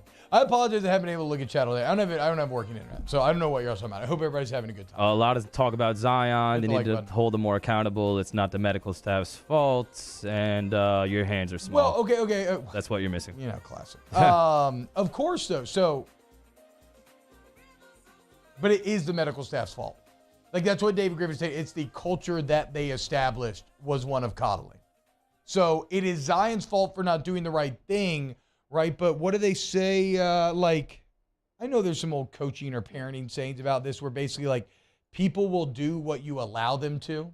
Like kids will get away with what you allow them to get away with, and it's that same sort of situation. No, you're right, because like you said, he's not doing what he's supposed to do. But it's like the kid in T-ball or coach's pitch. He slides into home, he skins his knee. His parents are looking at him. He's like, Mom, like, I don't want to go back out there. I just kind of want to go home. And they're like, all right, little buddy, like, we could just go home. Like, no, get back out there, rub some dirt on it, man up. Like, that's how they need to be. Yeah, I agree. You get stung by a jellyfish, let me just pee on you and then send you back in the ocean. Does that actually We're not work? going home. I think so. I think something about the urine takes away the inflammation or the stinging. I'm not 100% sure, but I feel like it works. Otherwise, I mean, I don't think everybody's just peeing on each other because they like to. Well, you got to think who was the first person to try that to see if it worked. Well, I always just think about it's a very, we were talking about medieval medicine earlier and how insane it could be and just how incredibly off base. So like, you take the number of letters in the first person's name and the number of letters of the day, and this is all legit, I'm not making this up, the number of letters in the day of the month, and you add them up together, and if it's an even number, he will die. If it's an odd number, he will live. Like, there is that sort of stuff. But then there is also stuff where they randomly stumble onto actual, like, plants or herbs that have, like, antibiotic value, right? Like, things that we are now learning scientifically today that do actually work. What were we just talking about? Why did I completely forget? Zion. No, and the medical staff. No, I know. Oh, but peeing on the jellyfish. Yes. So to me, that peeing feels on a jellyfish sting. That feels like knowledge that originally somehow we just learned as human beings that is actually now confirmed true by science. But I don't know that for sure. So maybe somebody in the chat knows better than I do. Kirby Smart needs to chill out. He said that the 8 or 9 game schedule talk is the most overrated talk possible, saying, quote, 4 years, you will play everybody home and away. I get the traditional rivals. You have 3, you have 2, you have 1, you have this, you have that. You guys need something to write about bad when you start talking about this. Okay, relax, Kirby. Yeah, okay, we do. It's summer. Okay, I don't know what to tell you. It's summer and we're a college football town trying to fill college football content. You said the quiet part out loud. Okay, no, we're supposed to act like this is all a massive deal instead of what the reality is, which is at worst, it ends up being a 1-year, 8-game schedule before you figure it out in 2025 and it becomes a 9-game schedule. That is the kind of dirty truth around all this. I liked this from Eli Drinkwitz. He said, I'm a history teacher by trade, and every time I come to one of these meetings, I'm blown away that 13 colonies actually formed a union, but we can't agree on an 8 or 9 game schedule. The reason why I actually do love that is because it opened my eyes to something last night, which are that it's a great quote, right? It's folksy. It hits all the notes. It has that classic college football coach feel to it. What I realized last night is that dad jokes and college football jokes, there's a thin membrane dividing the two, right? And the same level of cheesiness that makes dad jokes so enjoyable is right there. I can't believe we formed a union, and this country can't even agree on an 8-9 game schedule. Love it. Eli Drinkwitz, top marks yesterday, even though you were getting a little burned for the physician quote, which is taken a little out of context. He does actually look like a history teacher. He does. So, he looks like you could tell that, he cut his teeth actually like coaching high school football for sure, which I don't know if he did, but I'm assuming that he actually did. All right, let's close out the show next. A little Ask the Bench, brought to you by Cold Curse Light, Vizzy Hard Seltzer, and Blue Moon Light Sky Citrus Sweet. OTB, OT. Get Gordon and get it done. That's right, Gordon McKernan, injury attorneys. Look, I don't care where you are hearing me. 225-888-8888. That is the number to call. Sorry, any area code if you're in Louisiana. And then 888-8888. That's going to get you in touch with a team that's going to fight for you. And so if you need somebody who's going to fight for you, get what you need and get it done. You want to get Gordon. And you can follow him on social media at Get Gordon, where you can start to see a bit of the man behind the mask, right? Where we talked about money being raised recently for Turner syndrome awareness and the fight against Turner syndrome. That was with that excellent Kim Mulkey shopping spree that they gave away. The G team, all of your favorite athletes, regardless of sports. You got your LSU women's basketball team on there, a lot of your favorite baseball players, a lot of favorite football players. Gordon's got sit downs with them where you can watch them, pick their brain, the Grubwood G series. It's all there for you at Get Gordon. Get Gordon, get it done. Our listeners fire off their opinions on the jimsfirearms.net hotline at 499-1045. Keep listening for your next chance to shoot us your thoughts with the jimsfirearms.net hotline on 1045 ESPN Baton Rouge.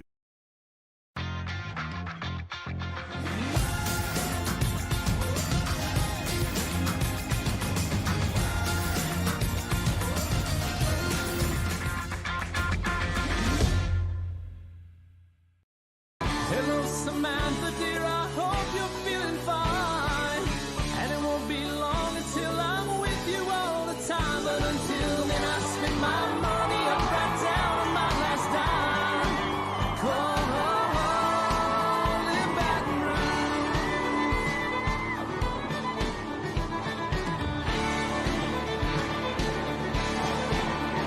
I'm ready, what you put me on through. Gotta send my love down to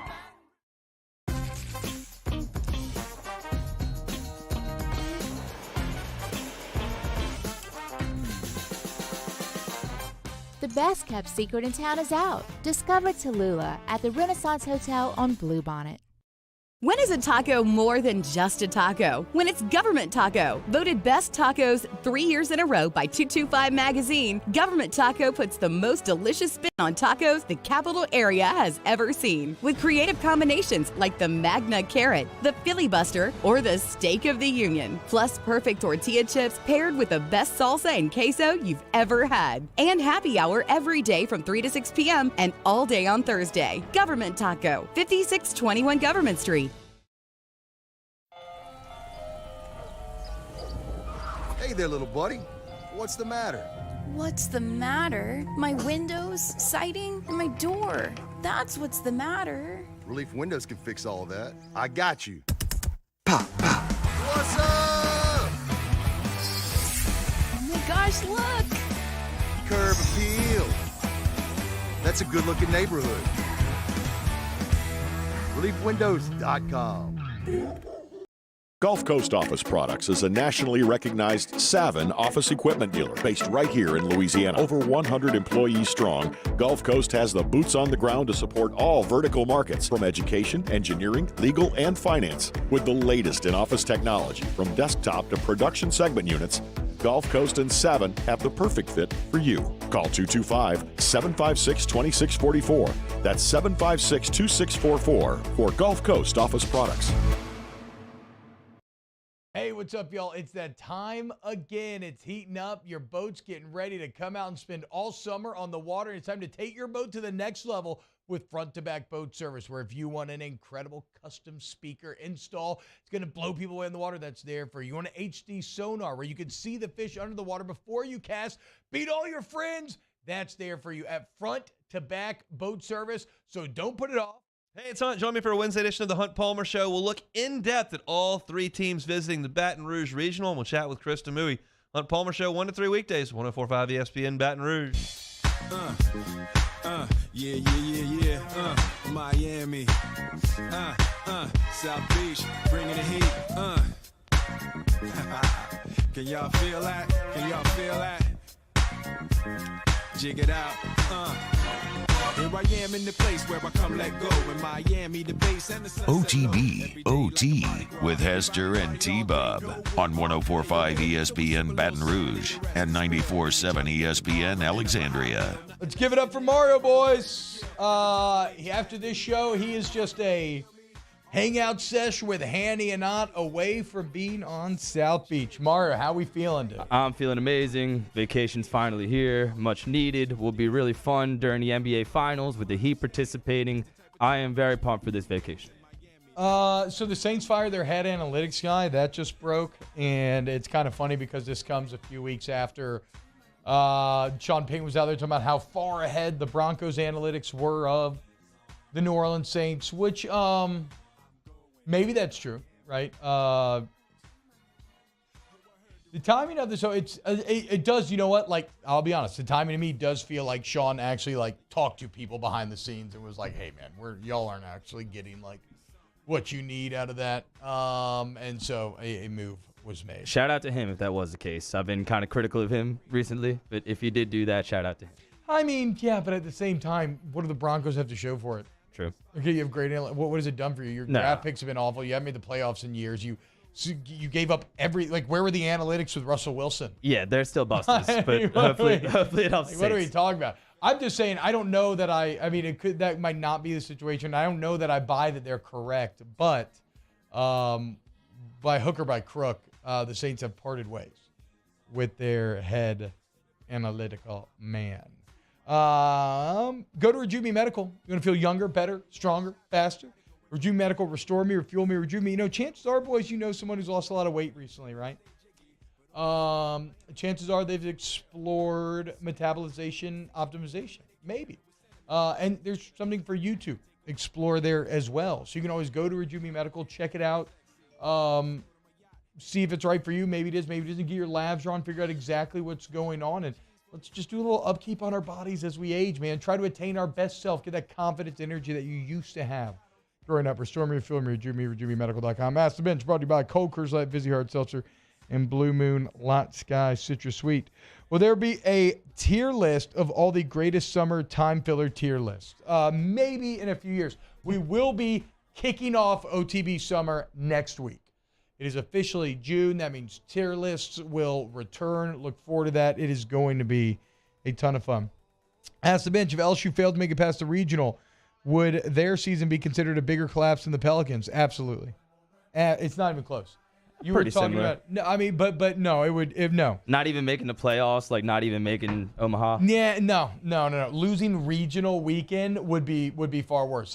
Mark Etheridge just told you the question at the beginning of the year was, you take LSU or the field? Yeah. The Pelicans have never been anything. They just had their first winning season in 6 years. No, but they're at least first in the conference, just like LSU was number one for a long time. No, it would be bad because this is objectively a pretty easy regional. Outside of Oregon State, who actually has some pitching injuries right now. So, you have to make it out of this regional. Yes, 100%. 100%. You cannot have the number 1 and 2 picks in the draft and lose to Tulane, Sam Houston State, and Oregon State. You just can't do it. Hashtag Ask the Bench.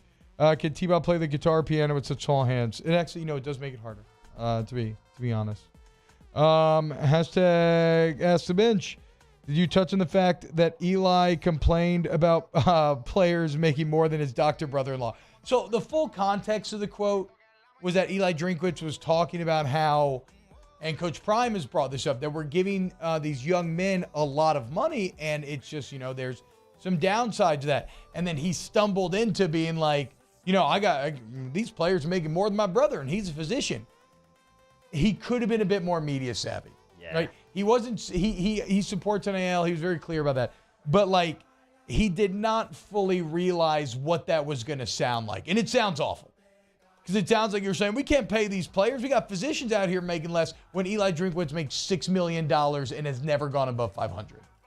He literally gets paid $1 million a year. So it was a great day of PR learning for Drinkwitz yesterday. A little history. It's easy to tell which coaches are frustrated by the NIL. When you see Kiffin talk, when you see guys like Drinkwitz talk, it's easy to tell, in my opinion. Well, Kiffin to me just keeps it 100. Yeah. Because all his quotes are just straight up look, man, it's, that's how you get players to come. And Kiffin also came up with a great term yesterday. Instead of tampering, he said pre-portaling, where you're just exploring guys pre-portal. Yeah.